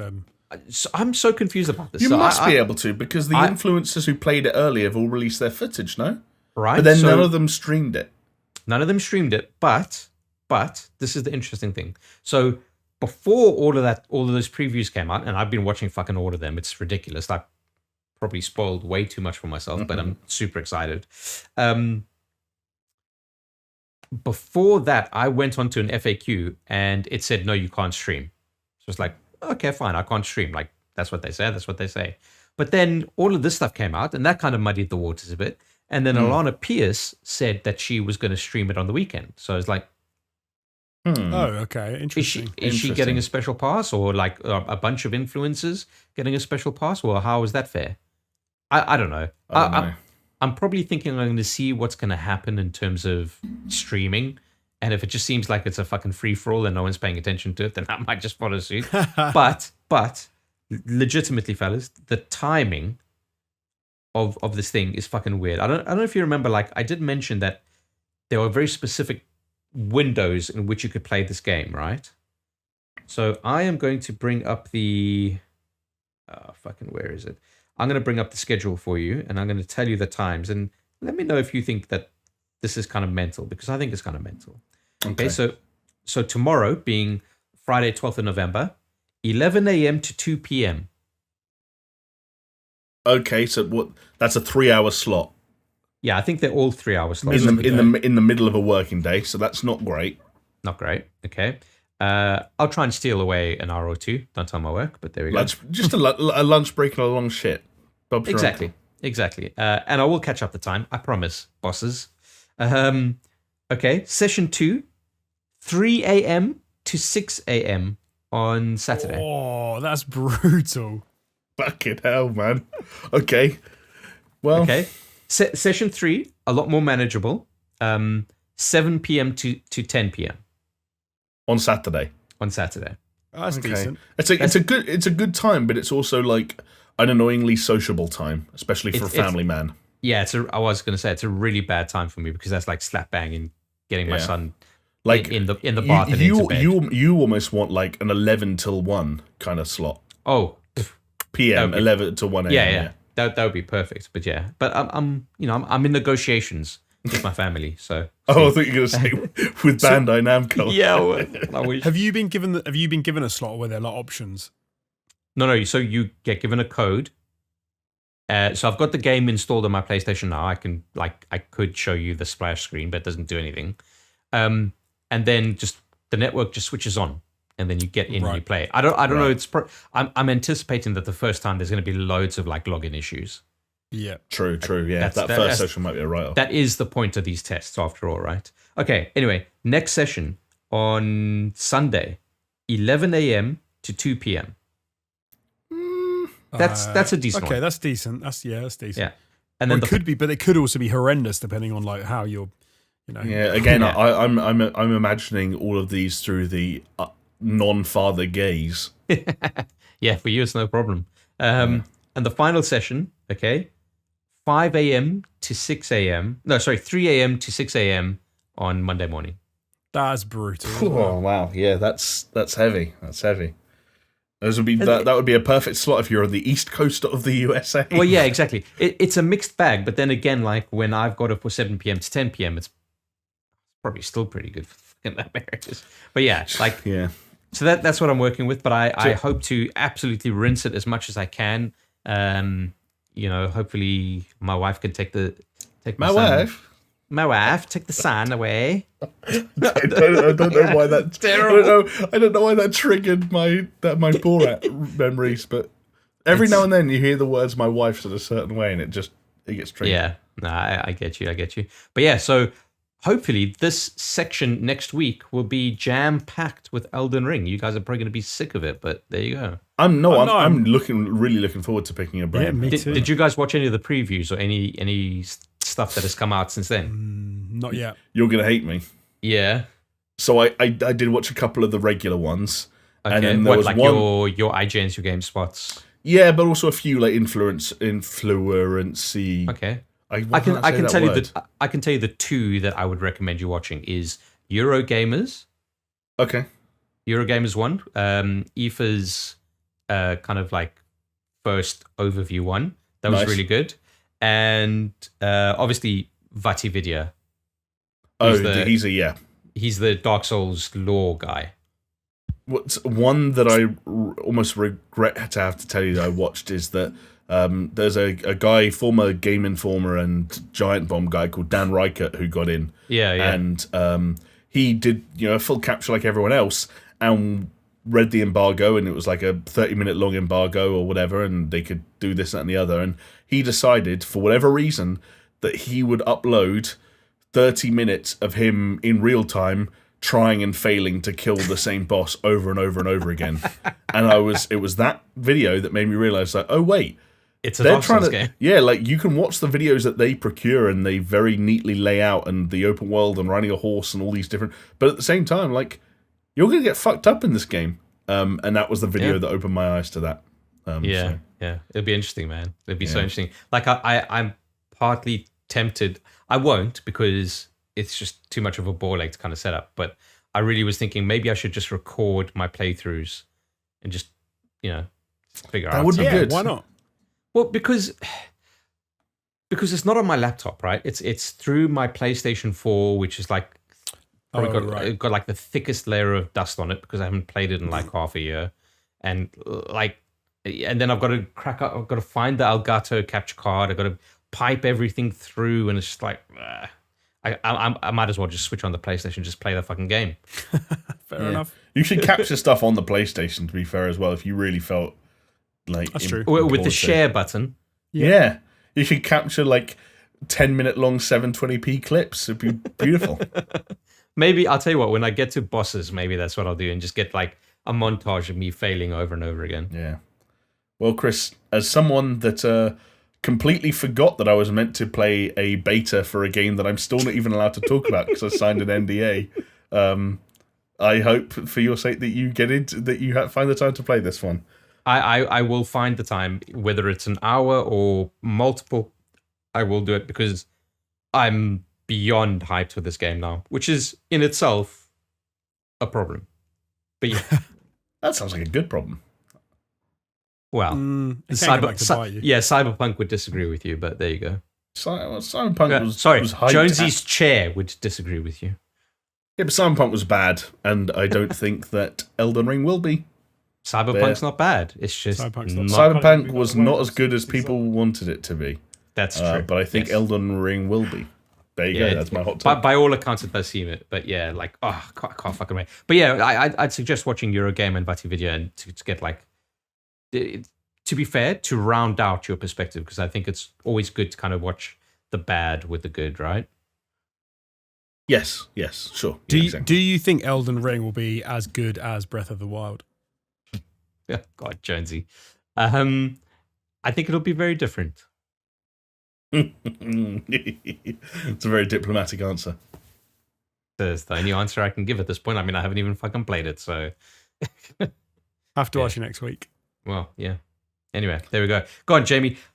For my madness of my Dota and my Age of Empires 4 and my future Elden Ring, bring some sanity back into the fold.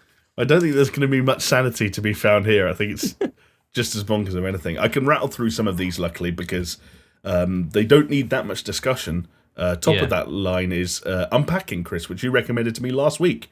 Boom. I didn't know it was on Game Pass. You told me it was on Game Pass. Turns out it is on Game Pass, so I played it and finished it. 5-hour game, right? Bro, 2 to 3 hours long. It's just clicking. Like you're unpacking boxes. You're of someone who's like just moved into various houses and flats and apartments. I liked it. It's kind of got the therapeutic element that you think it's going to have based on that art style and based on the sort of the tactile nature of opening and closing drawers and putting things in the right place. And you get the sort of the nice sort of like warm feeling of putting everything in the right place and everything looking neat and tidy. And you also and then get going back to your real world room where you've got stacks of fucking PlayStation games still in the wrappers and monster cans everywhere. Please, it's more true than I'm comfortable with, Chris. Let's not poke that bear any more than we need to. I think the thing that's cool about Unpacking, though, is that there are a few other sort of layers to it that I was kind of expecting, given what it looks like and that genre's usual trappings, but there was still a pleasant surprise. One was a kind of a light puzzle element. So you have things that you'd expect, like you can't put a microwave in a bedroom and you can't put a toothbrush in the kitchen. The game doesn't like that. But at the same time, there's a point very early on where you get a book that most people will quickly identify as a diary because it's got like a little padlock on it and it looks all cute. It's got drawings on it. And you're like, where does the diary go? Wherever I put it, the game's not happy. And you realize if you click on the pillow in the child's bed, the pillow kind of rolls up and you can put the diary under the pillow and you're like, oh, okay, that's nice. So there's that kind of stuff. And there's also a light narrative layer. And I say light because there are no characters in this. There's no physical embodiments of characters. There's no names. There's no dialogue. There's nothing. All it is a photo album where each photo represents each new place this person lives in that you unpack your way into. And using cues based on sort of like the environments they're moving into, the stuff that might already be there, you can kind of deduce what's going on in this person's life and a little bit more about them and the kind of the things and the keepsakes they take with them through their life. And it's kind of got that charm to it. Yeah. So you're saying it's like a Dark Souls game where you've got to read between the lines of what's happening in the lore of unpacking. You could almost say unpacking is the Dark Souls of Game Pass games. Wow. Yeah, so that's that. Call of Duty Vanguard also came out since we last recorded. Man, yeah, God. And we've already talked about this one a little bit over WhatsApp. And again, this is one that, weirdly enough, in fact, not that weirdly, I'm going to say, there's not that much to say about Call of Duty Vanguard. I don't know if you guys felt the same way, but like there wasn't that much marketing and promotion for this one, and the little that there was started very late in the cycle usually. Yeah. You know, we saw that gameplay sequence at one of Keeley's things in summer, didn't we? And like we talked about it, but it kind of felt like Vanguard just kind of like came out. And a lot of the talk and the hubbub around Vanguard is that it feels like as an event, it's just another Call of Duty. And so perhaps it's not that surprising that to play, it kind of comes off quite quickly as just another Call of Duty. Yeah. Like a bit of a stopgap. Nothing special. Yeah, you kind of get the feeling that they were in a weird spot last year. You know, Black Ops Cold War changed hands very quickly. You had Raven moving on to Warzone full-time. Sledgehammer kind of got kicked off that and then moved on to this, but then they only made the campaign, and then Treyarch came in at the last minute to also make zombies, and it feels like a bit of a hodgepodge that they just had to get out because they knew next year everything would be fine when Infinity Ward would come back and presumably give us Modern Warfare 2. Yeah. This just feels like the stopgap, the Call of Duty game that needed to happen. Which isn't to say it's bad. So you're saying this is the Bobby Kotick of Call of Duty entries, yeah? I think it's better than Bobby. I think it's better than Bobby. I think this is like a mid-tier Blizzard employee who hasn't done anything dodgy, but they're just kind of there. It's like you haven't done anything dodgy, but also when was the last time you did something you could be proud of? Oh, interesting. Do you know what I mean? Yeah. Like, I think the multiplayer's fun. It's built more on the foundations of Modern Warfare than Black Ops as a result of the engine they use, which means it's fast-paced, but it also has balancing issues, and it has spawn issues, and that takes away from the edge a little bit. Campaign, totally serviceable. Sledgehammer's production values are really high. It looks and sounds amazing. And it's set in World War II, which some people really dig. It's also kind by the numbers, and doesn't take as many risks or try as many experiments as Black Ops Cold War's campaign did last year. So it kind of feels like 6 of one, half a dozen of another at every corner of this package.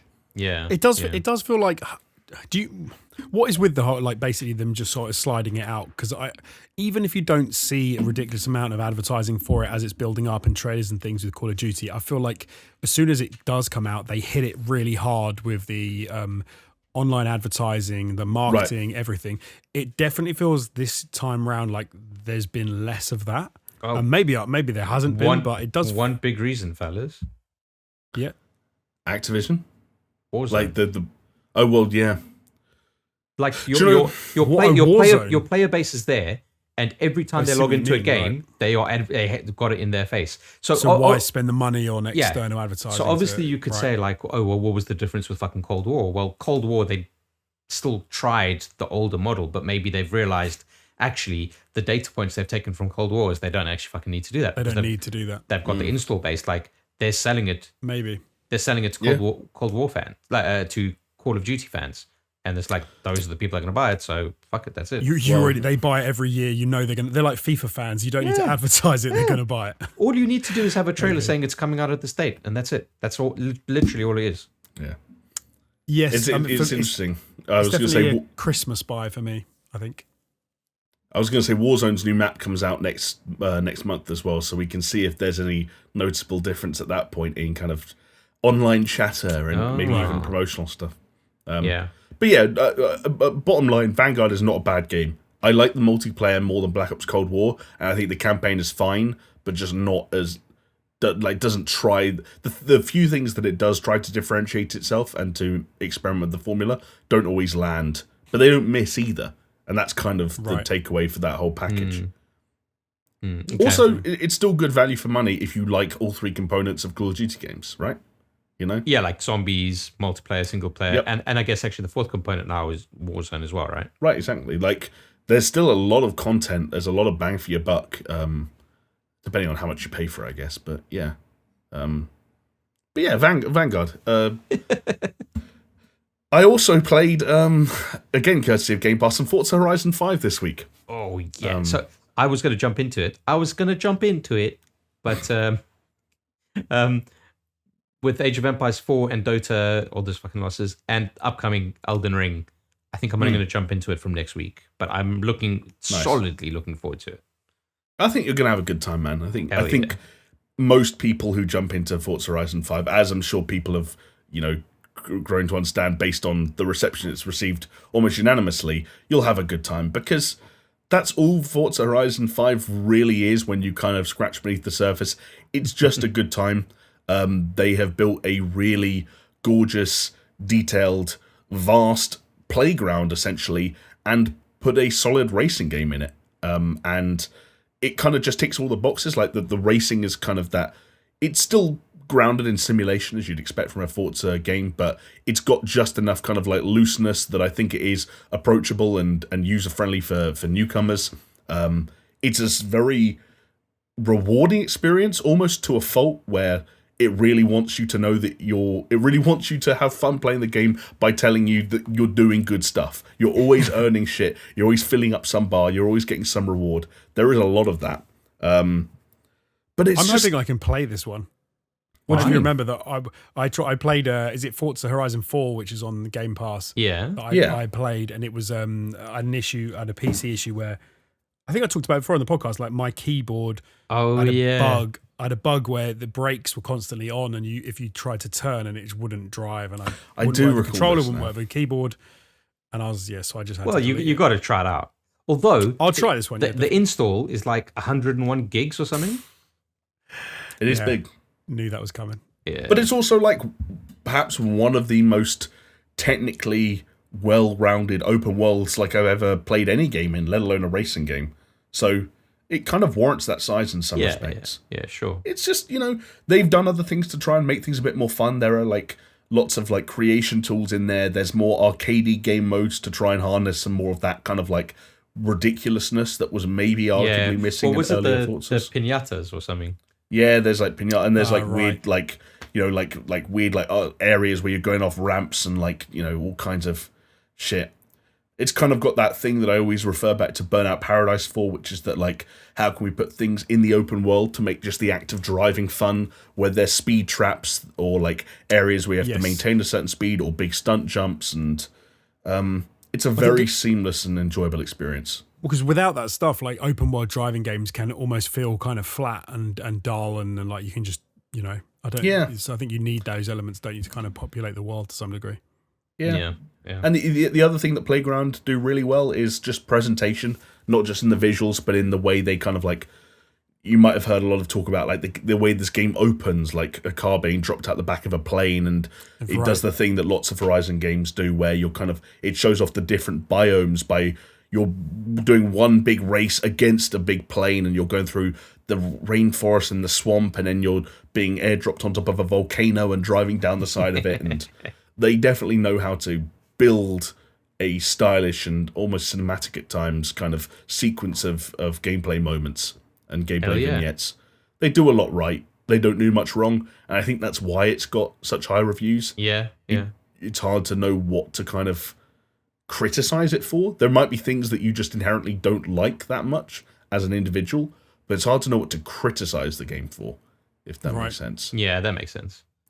Man, I can't wait. I just want to get in there and kind of like jump into this fucking mayhem where you, Steph, Jonesy, we're all just fucking racing around each other. Like, that would be cool. Yeah. That'd be sick. We can start a convoy, I believe they're called. Oh, Mad Max style. Are we talking about Riders Republic now? Oh yeah, do you know what? Poor old Riders Republic. Forza Horizon 5 is a much better game than Riders Republic. Do you know what? It's not as pure, outlandish fun as Riders Republic can sometimes be. I'll give Riders Republic some props. It's not bad. Riders Republic is a good game, but it's slightly awkward timing that Forza Horizon 5 came out at more or less the same time, and we are all already subscribed to Game Pass. Yeah. Yep. Bit of a tricky one. Do you know what else is a tricky one? Tell me, buddy. I mean, I can see it on the document, but tell me. Grand Theft Auto, the trilogy, the definitive edition. Yeah. Yeah. Oh, wow. Okay. Yeah. Is it that? No. That, Well, okay. I did good. I did good. Is the right word. Before you jump into it, obviously the internet is having a field day with kind of what the models look like. I mean, some of the things just look like grotesque fucking creatures. Yeah. Look, I wrote in our podcast document that I think it's, as we saw with that, do you remember the remastered Assassin's Creed from like however many years ago where like that character model had eyes like bulging out its head and stuff like that? It's very easy to kind of like screenshot wonky models at wonky moments, especially when the bones of those models were designed a decade or two ago. Yeah. I don't mind that stuff so much. But it is still a slightly frustrating experience to go back to these old games in this form. Okay, break it down for us. Okay. I think the reason I'm finding it slightly frustrating is there is a case of so near yet so far. They had the balls, as some games do nowadays, to call these the definitive editions of these games. And in some respects, they really look like they have shot and almost reached pulling off that label, justifying that label. But there are a number of ways, and not just specific to any one title, but across the work that they've done to the whole package, that I think it falls short. A lot of people are going to talk about the visuals, and let's be real, there's a lot to unpack. We could probably talk about the visuals till the cows come home. But let's be honest, like, I defended them for those models, but like, you're right, Chris, like, if it's something the internet can meme on and can dunk on, then it's something that could have been fixed or altered.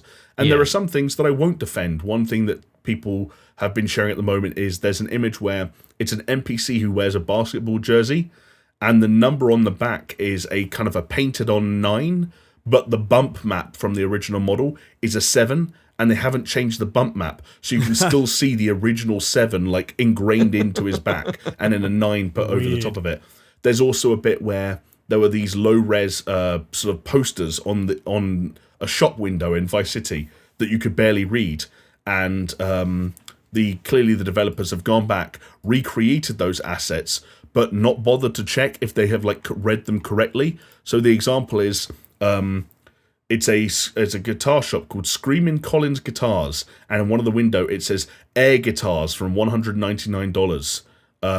But it's low res that the A and the R are very close together, and in the new version it's written as AR guitars from $199. Stuff like that is frustrating. You see, if you're going to call this the definitive version of these games. Yeah, but that sounds like outsourcing, right? Like you outsource it to some foreign country. They're not really speaking English all that well. They're just like, yeah, it's fucking it. Well, that's what it looks like. I don't think that's an excuse, though, is it? No, I don't think so. Yes, it's no excuse, but yeah, that's it. But that's like saying, why is it shit? Well, you get what you pay for, and they paid not a lot, so that's. Well, no, it's they're called Grove Street Games, and I forget where they're based, but I think they worked on the mobile ports of these games that also had their own problems. And when you see this, that's what frustrates me, is that the stuff that shined in these games is the stuff that occasionally was really well represented in those trailers we got. Like, there are some things inherent to what the Unreal Engine can do, and I'm not trying to be harsh, but probably do quite easily by modern standards, that make these games immediately look better. The lighting, the reflections, some of the weather effects. It's just a tick box these days. Right, exactly. Right? And some of the models that they've remade, like, you can to and fro over people's opinions over, like, the way they reinterpreted models of major characters. We did that a couple of weeks ago, for example. Yeah. But, like, they are like decent quality when you're in there, and you're like, whether you think Claude's face looks right in GTA 3, that model is still solid. The issue is just that there's just a feeling that this work was done by someone who doesn't have that attention to detail that I think defines so much of what made Rockstar games sing. And like Red Dead Redemption 2, it wasn't like bug free. It's had performance issues, the PC port, blah, blah, blah, blah, blah. But like, that was an astoundingly complete vision of a game. And it just felt like Rockstar North, in developing Red Dead Redemption 2, didn't let anything like escape their gaze when it came to just making sure everything was like exactly how they want it to look. Every UI element, every HUD element, whether it was like the design choice to make the shops represent all their items as like an old style catalog and stuff like that. Just everything felt like really fine tuned, and this feels like the opposite.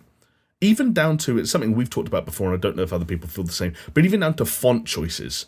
You're looking at some of the fonts and the menus and the UI in this game, and you're just like, this is ugly, guys, this is ugly. Yeah. The decision to use the menu sound effect from San Andreas when you arrow through menus and select things on all 3 games. As a very passionate Grand Theft Auto fan, that's a decision that I can overlook, but I will hold against you. Yeah, and I'm finding myself doing that. And like that's just top to bottom how this feels, is that like they did what they could, and in some respects they did quite a good job by using the fundamental improvements that you will get by taking those old games and bringing them into a modern day engine. But I wish they'd done a little bit more than that. And I wish... I thought you were going to say, I wish they didn't. No. Because these are still fine versions to... I haven't obviously completed all 3 of them, but I've touched GTA 3 and San Andreas at this point to kind of get an idea of how... And it just...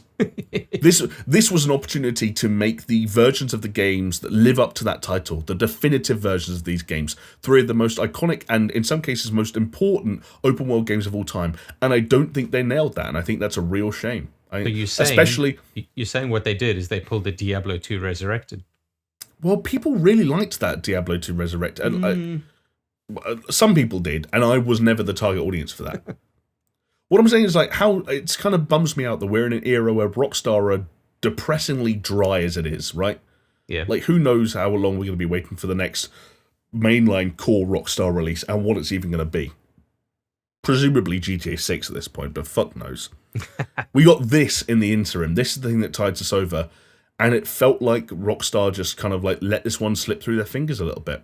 And again, for me, it is just that attention to detail, and it's like it feels like a remaster that's being done by the studio that didn't make the originals or even have that much of a reverence for the originals. And we're talking about like games like Vice City. We're talking about Vice City. Just get it right, guys. Don't have typos in the shop windows. Get it like think. Think. I suppose one question I'd have is, so if Rockstar had basically made a decision between saying this is how these games would come out as they are, as you've seen them, as people have been like sharing, as you've played them, etc., or they didn't come out, there were no remasters, they just said, drew a line under it and never went back, which would you have picked? I'd pick for them to come out. Okay, cool. Because these are still modern versions of Look, don't get me wrong, you could have played the PS2 version on PS4 and that would have worked on your PS5, for example, and these games were still alive and well on PC, and then you could also maybe draw lines and say if these games never happened, then the modding community on PC never got crushed and you didn't have that whole kettle of fish to deal with.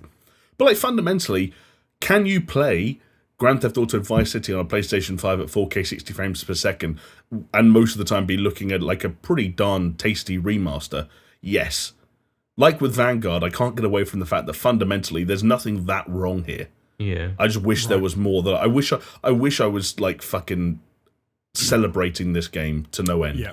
Just because there's not that much wrong doesn't mean there's like everything right. Yeah. Exactly. Yeah. And like again, it's disappointing that Rockstar, having not released a game since Red Dead Redemption 2, decided to come back to touch these originals, these classics, and that they didn't knock it out the park. I think that can be a bummer, even if it's not a negative reflection on the games themselves. Yeah. Right. Okay. What about like the GTA 5 aiming and gunplay? So that stuff I think was, I I think that was what they used as their kind of shorthand for overall improved controls that haven't really manifested themselves in a particularly pleasant way. There isn't GTA 5 style aiming. It's still got a very similar kind of like lock-on system. They've tried to make it a bit more dynamic, but obviously they didn't have the animation set to work with to make it so I think that introduces a lot more jank that in some cases wasn't there in the original game. I think it's a somewhat flawed solution, and to the point where I'm like, you've done something that's fundamentally actually quite similar to the originals. I think we would have been fine just sticking with the originals in some respects and maybe fine-tuning them rather than replacing them with something that I don't think everyone's going to love. Yeah, interesting. And then, like even some of the other GTA 5 style inspired changes, there are now radial wheels for weapon selection and radio selection. But again, maybe it's like the editor in me. I think those wheels are ugly. I think the design on them is ugly. I think the font choices and the ratios and like the sizes of some of the icons and the HUD elements, I think they're ugly. I think it just feels like the UI and the HUD was redone by someone who didn't care about design that much. It's like a Fiverr job. Do you know what I mean? I wonder how much not of it is that. slagging off anyone on Fiverr, but you know what I mean when low end Fiverr. Yeah. They went for the cheap person on Fiverr, not the expensive one. Yeah, it's like just get it done today. Don't spend time on it. Just get it done today. Do you think that this is a bit of a cash grab? I mean, it's hard to see that it's not. Maybe if all the things that Jamie said and other people have been saying about it, it's hard to imagine it's not a bit of a cash grab. Well, yeah, but hold on. If it was an out-and-out cash grab, then they wouldn't be doing things like saying, "Oh, we've overhauled the gunplay," right? Because then, as Jamie said, they haven't overhauled the gunplay. They've tweaked it. They've done something different, but they haven't grafted the GTA 5 gunplay system onto these games. So they've tried to say that they've done some, a bit of a GTA 5 jobby on them. But if actually what they've done is just messed around under the hood, then. Well, maybe the better question is, do you come away from playing GTA Trilogy and saying, and just being a bit cynical about the overall package, which it sounds like you are. I'm trying not to be cynical because I feel like that it's almost like it's not mutually exclusive. Like I don't think it has to be a cash grab as much as it can be an opportunity to make cash.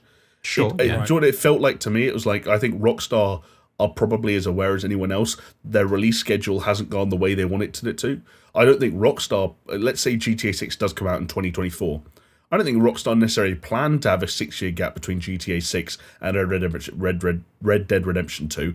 I think things get away from them. I think things take long. I think having like a Leslie Benzies in one of the houses depart and so on and so forth. You also hear rumours about like cancellations in Bully 2, and I don't know how much you want to buy into that, but clearly things happen behind the scenes that weren't ideal to the development of the next core Rockstar title. I think when they were put in that position and someone floated the idea of, hey, do you want to remaster those classics? And I think it's just as possible that they saw it as a healthy way to service the community and pay tribute to these games, as much as it was also a very easy way to make a lot of money. I just feel like there wasn't enough oversight in terms of the way these games were being handled. I don't think these are bad remasters. I think we've seen worse remasters. And I think at their best, these are good remasters, because there are things that have happened to the visuals that are really quite impressive at times. And I give them props for that. I just, as someone who is very passionate about these games, as I've said before, there is going to be stuff that I feel maybe a little bit too, maybe I get a little bit too emotional about it. But like stuff like typos bum me out, because that's not a question of difficulty. It's not a question of how hard it is. It's a question of attention to fucking detail. It's a question of making sure your assets don't have typos in them. But it's much worse than that, though, isn't it? Though, because it's the artist that made it. Yeah. It's the artist's QC that it went through, that it passed. And then it's like the overall playtesters that missed it, and it's it's like a whole bunch of like stops that it managed to go through. Yeah, and for each and everything, like when you say like how ugly the wheel is, it what that means to me is there was no one overseeing kind of like a cohesive look and feel. Yeah, like like anyone that's curious, go and look at a playthrough of this game where someone starts in the menus and flicks through the menus at the start of their recording. Look at the menus, look at the layout, look at the the UI, the UX, look at the font choices.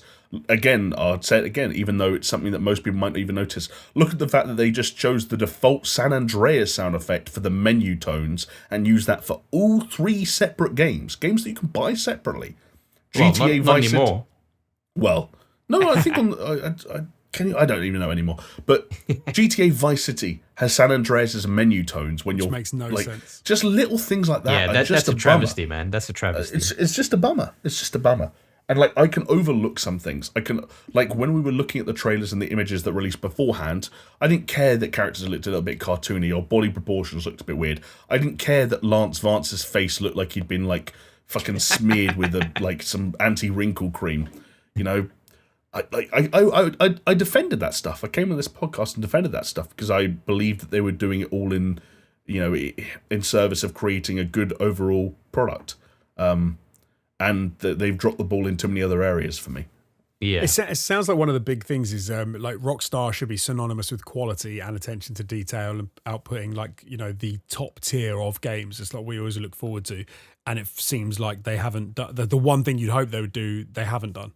So like you said with the spellings and the quality checking and stuff. It bums me out that it's like it was a bummer when we got to that there was Cyberpunk and you typed in Cyberpunk's name on Twitter in December, and it was just like all the tweets that were going viral, or tweets that were taking piss out of it. Look at this bugged out texture here. Look at this thing that makes it crash. Look at this car fucking up. It bums me out to no end that Grand Theft Auto's name is in that point at this point in time. And like you can call me a simp. I am a fucking simp for GTA. I don't get. You can call me any word under the sun. You'll be right. Like these are the games that have made me borderline emotional in the past with regards to like my history with them and how much I've loved them. I wanted to see them get right, and I don't want to be in WhatsApp groups where I get sent pictures of fucked up models that look like fucking Mr. Blobby, and that happened today, and that's embarrassing. I take it personally for some reason. Not from us, just going to put that out there. No, not from us, but like I'm in a WhatsApp group with like it's a WhatsApp group full of people who play Call of Duty and FIFA, the kind of people who, traditionally speaking, could be convinced to buy a game like this because most people in our sort of demographic have some nostalgia for this, and they're laughing at it. And that makes me sad. Yeah. No, I can understandably so. Anyway, we need to. I've been talking about that for longer than I should have. No, but it's good because it's not only part of your catch up, because that is part of the news, right? It's like, what the fuck's happened with GTA Trilogy? So I just tested my theory on Twitter. Top result when you type in Grand Theft Auto right now. Just Grand Theft Auto. Please enjoy this thread of hilariously cursed GTA remastered screenshots. 13,000 likes at the moment for the thread. Gee. And a lot of them are hilariously cursed. He says with a tear rolling down his cheek. But it'll be interesting, man. Look, moral of the story, just buy Super Mario 3D All-Stars anyway. Okay. But look, agreed. Jamie, from an old game that has come back in the form of GTAs to another old game that potentially could be coming back if confirmed rumors are to be believed. I'm, of course, talking about Fight Night, baby. EA's a boxing... I don't know, it's not really a sim, is it? But, just boxing sports. It's probably is a sim, yeah. Just about. Look, all I want is to just use the fucking analog sticks as jabs, hooks, uppercuts, because that shit was fucking sick. But yeah, apparently it's coming back, and a new Fight Night, codenamed Moneyball, has been greenlit and is in early development, which kind of bums me out because you'd hope that, like, why did we get to a point where it feels like the past 2 years there was always like, oh, EA might bring out a curveball and show us a Fight Night game. And now we're getting the kind of the rumors saying, oh yeah, it's being greenlit. Yeah, and then you wonder how far away that means it actually is. It's like, the rest of the story will make you even more depressed. I'm afraid, Jonesy. Yeah. Because literally the very next point on our podcast document says likely still several years away from release, which is a bit disappointing. But there is a reason for it, because EA Canada decided to temporarily pause core development on the game, presumably, to prioritize what would be the next UFC game, which is planned for late next year. So you've got to think that like a decent development time could be about 2 years. And if they're releasing the UFC game at the end of next year, then, we're probably looking, fellas, at like a 2024, 2025 release potentially. I think the story goes that essentially there's a lot of competition right now when it comes to hiring people, certainly hiring the right people. Yeah. And EA tried to staff up and were at one point planning to develop both at the same time. Got to the point where it's like, we're not hiring enough people quickly enough. And so they essentially had to put the whole team on UFC 5 until further notice. That's so interesting that EA couldn't get enough people to make 2 games concurrently. They couldn't hire Bro, enough shit's crazy out there. Did you hear what Ubisoft are doing at the moment? No. Ubisoft NFTs. Well, other than that, but like Ubisoft is still struggling with some of their like internal shit. But all of Ubisoft's Canadian studios just gave basically everyone pay rises just to try and stop them from leaving because everyone's poaching everyone at the moment. Yeah. And you know where it's probably a lot of the pressure's coming from is all previous Blizzard like higher ups that have left Blizzard and have opened up their own studios. And basically their promises and what they're saying is like, hey, we're a smaller studio. We're going back to the core of what makes games great. And, it's not this corporate fucking thing anymore. If you stick with EA or Activision or Ubisoft, that's what you're going to get. I saw a great tweet the other day, Chris, on that same note. So there's a guy on Twitter. I don't follow him, but I see his tweets quite a lot. He's called Mike Rose, and he's head of a company called No More Robots. So they have published games like Descenders, Yes Your Grace, Hypnospace Outlaw, Not Tonight, and Let's Build a Zoo. Yep. Not Tonight, you might remember being the... I remember. It's the game about like running a nightclub, but they did like a Brexit expansion that Steph played on All Time Gaming, and it did not go down well. Yeah, we had to private that video. Maybe the fastest we ever had to private a video in All Time Gaming. I'm going to try and find the tweet as quickly as I possibly can, but essentially the news was that someone massive, I don't know if it was Tencent or like a massive like multi-billion-dollar corporation announced that they were opening up a new studio in Manchester and hiring 1,000 people. Oh damn! And Mike Rose, the head of this publisher, quote tweeted it and said, "I can't wait to poach all their best talent by offering them like a better salary and better benefits." And it's like that's the reality of small devs right now. I think in some cases. Yeah. You do kind of get lost in the weeds when you kind of jump to a big corporation. Like you kind of feel you have the stability, but when you're there, you kind of realize, hey, you're just a fucking number. You're a number on a spreadsheet, and as soon as like you don't mean anything actually. So yeah, it's way more beneficial to work with a smaller company. Sorry, it's even better. It wasn't Tencent or a Chinese company. It was the Star Citizen developer. Cloud Imperium Games. The headline was Star Citizen developer plans 1,000-person Manchester mega studio. And Mike Rose tweeted it saying, can't wait to steal all their best staff by offering them proper salaries and benefits. So, wow. There you go. Wow. What the hell are Cloud Imperium doing hiring 1,000 more people in Manchester? Jonesy, I think we should investigate it and release a... That sounds like the perfect fit for you, my man. Yeah, exactly. Chris can be our man on the inside. Yeah, fucking just come back from Manchester. That's a shame, though. Oh, sorry. I was going to say it's a shame. Like for me, I really enjoy the Fight Night games, and I like the idea of UFC games, but I really find them quite hard to get into and to like engage with. I find the boxing games, a little bit easier to. I don't know. Maybe it's because there's fewer things to worry about. You haven't got to worry about the grappling and the ground game and all stuff like that. It's just true. Like, there's a purity to it. There is a purity to it. Okay, do you reckon in that new Fight Night game? Although I mean, it's a couple of years away, so maybe it would be a bit after the fact. Will Jake or Logan Paul feature? Oh, fuck. Yeah. That's such a good question. That's such a good question. Or any of the celebrity. I think they would. I don't see why not. And I think especially like, fuck man, like. Please, could we do a hoax where we tweet from our SuperShow Twitter, like we do a mocked up, like cartoony looking, like CGI looking shot of Jake Paul and be like, Jake Paul to feature in the new Fight Night game. I think we go. See how far around the world we can get that. Probably could get quite far with that. The reason it's believable as well is one of the reasons, ironically, that they stopped making Fight Night games to begin with and preferred the UFC games is that the UFC is a big organization that has all their fighters under contract. So you sign one deal and you got like a 100 fighter roster. Yeah. Boxers, slightly different kettle of fish, where they are, all individual. They all, they're not tied to any organization, or they all are individuals, and they like making lots of money, perhaps more money than they should. But all the more reason why EA could go out and just sign Jake, like fucking DLC, pre-order bonus, Jake Paul. Did you see that iDubbbz is having a celebrity charity boxing tournament? No, I saw the video where he tries to call out Keemstar, get Ricegum's attention. Ricegum, yeah. And then I think he said he wanted to fight Keemstar, and Keemstar was like, no, or some shit like that. Yeah, but anyway. Oh man, I want to do one of them. You can get in touch with iDubbbz and see if he'll take you on. Somehow I think they'll be like, who are you? Who would you fight, Jonesy? Go on. It's everyone's fair game. Everyone's fair game online. Oh, I know who I'd fight. Go on. Morg's mum.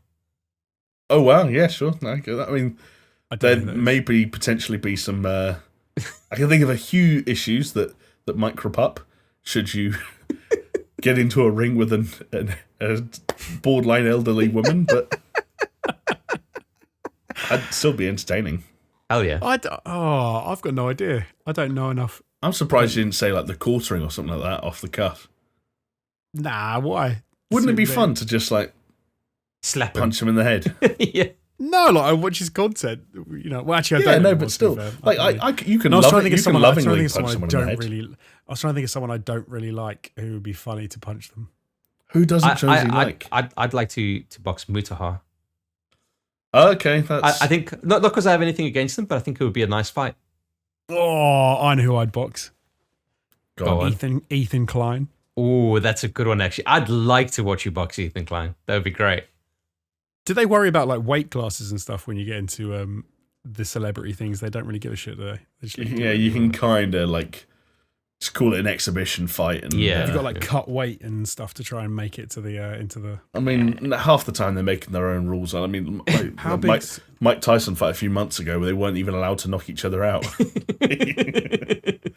Is it Jake Paul's fighting Tommy Fury, right?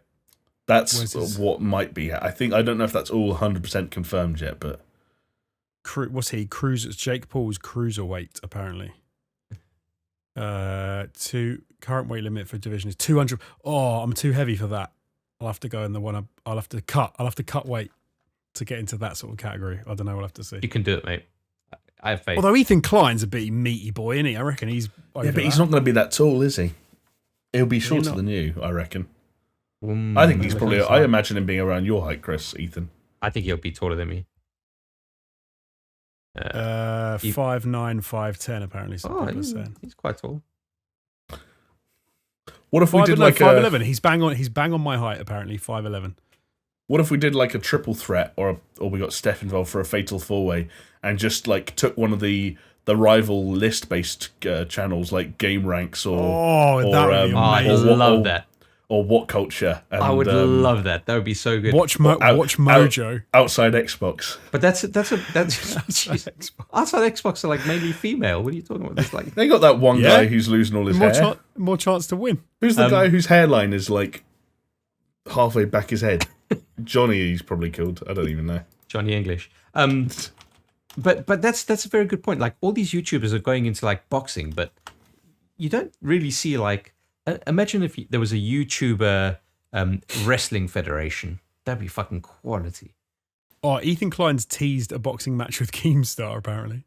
Can I just pick up on that, Chris? Yeah. The funny thing is, you talk about like a YouTube wrestling association almost. Yeah. We were, I think, we can say this quite comfortably, at one point, talking to someone who worked for 2K Games about a virtual version of that. About a YouTube-based YouTuber tournament of like that use WWE 2K games as like the framework for an actual like almost like meta level professional wrestling thing. I still think it would be so quality to do that. Where you'd have like all these different YouTubers and YouTube channels would like have their own like created versions, like exaggerated versions of themselves. Yeah, we did that within WWE with the Vibe fella as well. They were balls up at the time. Exactly. But we would get other channels to do it, and then you'd have like big crossover events. Yeah. And eventually you'd have like a YouTuber Royal Rumble where like who's next? It's Jacksepticeye, and he's made some Irish thing.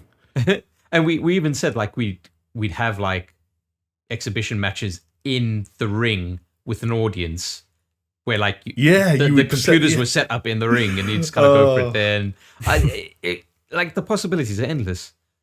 All we needed really at All Time Gaming was we just needed one crazy millionaire to, and so many weird things would have happened. I know we should have started a Twitter poll for Elon Musk, but there you go. That's the way the cookie crumbles sometimes. But you know what millionaire we might have been able to have convinced? Who's that? Todd Howard. Big Todd? Yeah, he's me and him fucking go way back, mate. So. And funny you mention it, him and Elon perhaps don't go quite as far back as they would have liked to believe, but yeah. Yeah, as awkward as that was. But the reason I bring it up is because Todd Howard did an AMA on Reddit for, I believe he did it in support of Skyrim's 10-year anniversary. So happy anniversary, Skyrim. I can't believe it's only 10 years. That seems like it should be longer. It's been a long 10 years for me, bro. So you think about how much your life has changed. That's true. Yeah, very like true. I'll never forget it because it came out when I'd just been in the UK for a year. So basically my life in the UK is kind of like gone hand in hand with Skyrim, just about. That's pretty cool. Kind of crazy to think about.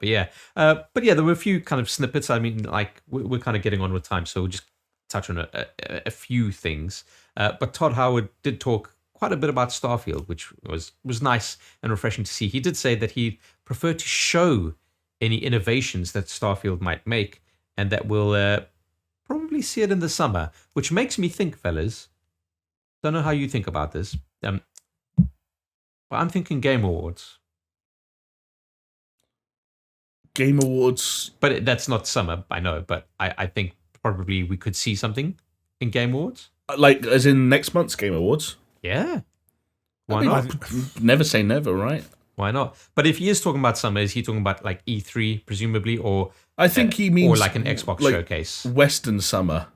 Yeah, like yeah, like next year in the like summer. What? Not winter summer. Yeah, hold on. Can I say Western summer and Eastern summer is the same? You dillhole.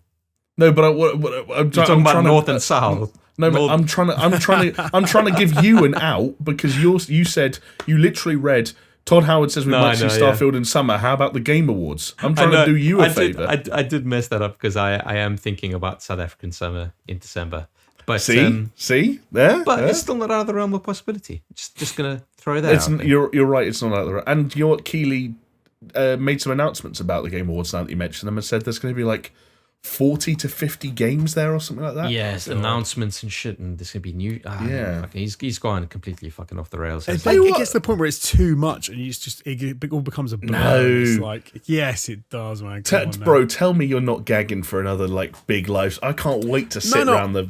I am. But 40 to 50 games. How many little indie games? How much DLC? How much? Look at this thing that might be a game in the future. That stuff. I get fatigued. I get fatigued mid-show. I'm like, I can't take this. To be fair, I'm with Jonesy on this one because when Microsoft and Xbox, they're like, oh, over 75 world exclusives, blah blah blah, and half of them are like fucking weird indie games that you don't give a shit about. And now you're going to tell me that Jeff Keighley's going to do a better job than that? Nah. Like, there's going to be 2 games there that you're going to give a shit about. Like, much like last year. What shoes is Keighley going to be wearing? That's the big question. Red suede. Oh, I like it. Yeah, nice. Maybe. I think purple and sparkly. Right, but the game, back to Starfield, fellas, is going to have apparently full mod support, which is encouraging, especially after their most recent moves with the mods, etc. And apparently an expanded character creation options including a choice of pronouns, because that's where we are in the world, and representation is an important thing, and I can support it. Yep. Forza Horizon 5, you can choose your pronouns, and you can also choose whether or not your created character has any prosthetic limbs. I was genuinely going to say, aren't you a car in Forza Horizon 5? No, believe it or not, you are actually a person in okay, Forza. Right. And you choose what you look like, and you put your clothes on yourself, and you see yourself celebrating when you win races. Oh, I see. Is it like an Xbox avatar? No, it's like a lifelike, realistic human being that you see in the car when you're driving around, and they're in a few cutscenes. Okay. And like I said, you can put you can do emotes that you can show off whenever you win. Like my guy is wearing an astronaut's outfit at the moment, so nice. That's pretty cool. And yeah, you can get prosthetic limbs, which is neat. I saw, because obviously they're very big on accessibility with all of that stuff, which is cool. And one of the accessibility options is to slow the entire game down, but without affecting the physics. So you could say, you could say like game speed, you want it to be 0.75% of what it actually is. So the game, everything in the game runs slower, but the physics are don't get affected by it. Already know what's happening. Chris is going to play this game at 2 times speed. That's what's going to happen. I love that. Yeah, going like this. God, do you imagine going 200 miles an hour at 2 times? You're going 400 miles an hour. Simple maths. Yeah, no, it's been interesting though, like watching the accessibility kind of space blow up. And did you see this week? There's a guy online who's, I forget his name, but he's like the blind gamer basically. Yeah. And he did an accessibility review for Forza Horizon 5, and it got retweeted by the CEO of Microsoft himself, Satya Nadella. So going all the way to the top. Ah, man, tell me about it. And this year's Awesome Games Done Quick, or whatever it's fucking called, they're doing a blindfolded run of Sekiro. Not the same as not actually having eyesight, but it's relatable. Yeah. How the hell? But maybe that could play be your Sekiro blindfolded. Watch Awesome Games Done Quick, and you'll find out.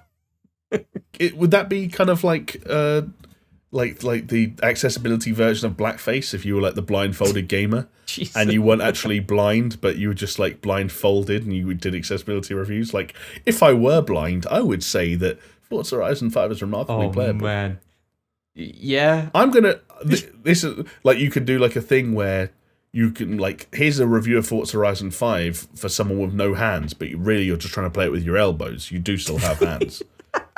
So you actually have to go and find someone who plays the game who has no hands to go and play it? No, what I'm saying is you become a fake accessibility kind of like advocate by using workarounds to see what it would be like if you had to. If you tuck your hands into your forearms and then try and pick up a controller with your stumps. Yeah, you become the Rachel Dolezal of video gaming. I think that's kind of risky. Well, yeah, you're not wrong. Yeah, but fellas, with that risk assessment, that's probably going to get us cancelled. I think it's a good place to kind of end it there. And I need to get some sleep, because when I wake up tomorrow, it's Elden Ring, baby. Oh, keep on rolling. Well, yeah, with any luck. With any luck. Keep on rolling, baby. But anyway, only thing that's left, fellas, is a code word. Oh, jeez. Code words, huh? Unbelievable, I know, but there you go. don't think too hard. No, we have to think of something. I just don't know. It's a classic situation we end up every time. Did we actually do anything funny this podcast? I usually say yes, but I think in this particular one, I'd say probably not. It was a really weird start as well. We were just talking about. Oh God, yeah. How we were talking about how we would get cancelled if we were to get cancelled, and then start a sort of ever so slightly right-leaning gaming outlet. Yeah. Can we have a question instead? Can we have a question as well? Can people please put on the YouTube video who they would fight from the YouTube community if they were going to do a YouTube boxing match, or suggestions on who we should fight? Oh yeah, okay. All right, I think that's better. Suggestions on who we should fight. Who would you like to see us get into the ring with? And kind of like say, Chris should fight this, Jamie should fight that, and Jonesy should fight this. And I think that'll be. Do you know what's great about that is that the people out there have no idea like how big we are, how tall we are, and stuff. So I love the idea that when you watch people on like a screen, you might think they're like really small or really big, but you have no idea. So you just got to guess. You guys fucking doxed my height in this episode. Oh, true. Actually, that's true. We've talked about height a lot. And Jonesy, you doxed your height as well. I did. I did. Not that I'm hiding it. Yeah, but yeah, there you go. I did. It's only my height that remains a mystery. Jamie is literally this tall. 5'4" or 6'4"? That's for you to decide. Wow, on that bombshell. Is he from Papua New Guinea or is he from Holland? Wow, there we go. Holland, okay. Wow. And with that, thank you so much for watching. We really do appreciate it. And unless we get cancelled, we'll catch you next week. See ya. See ya. Bye.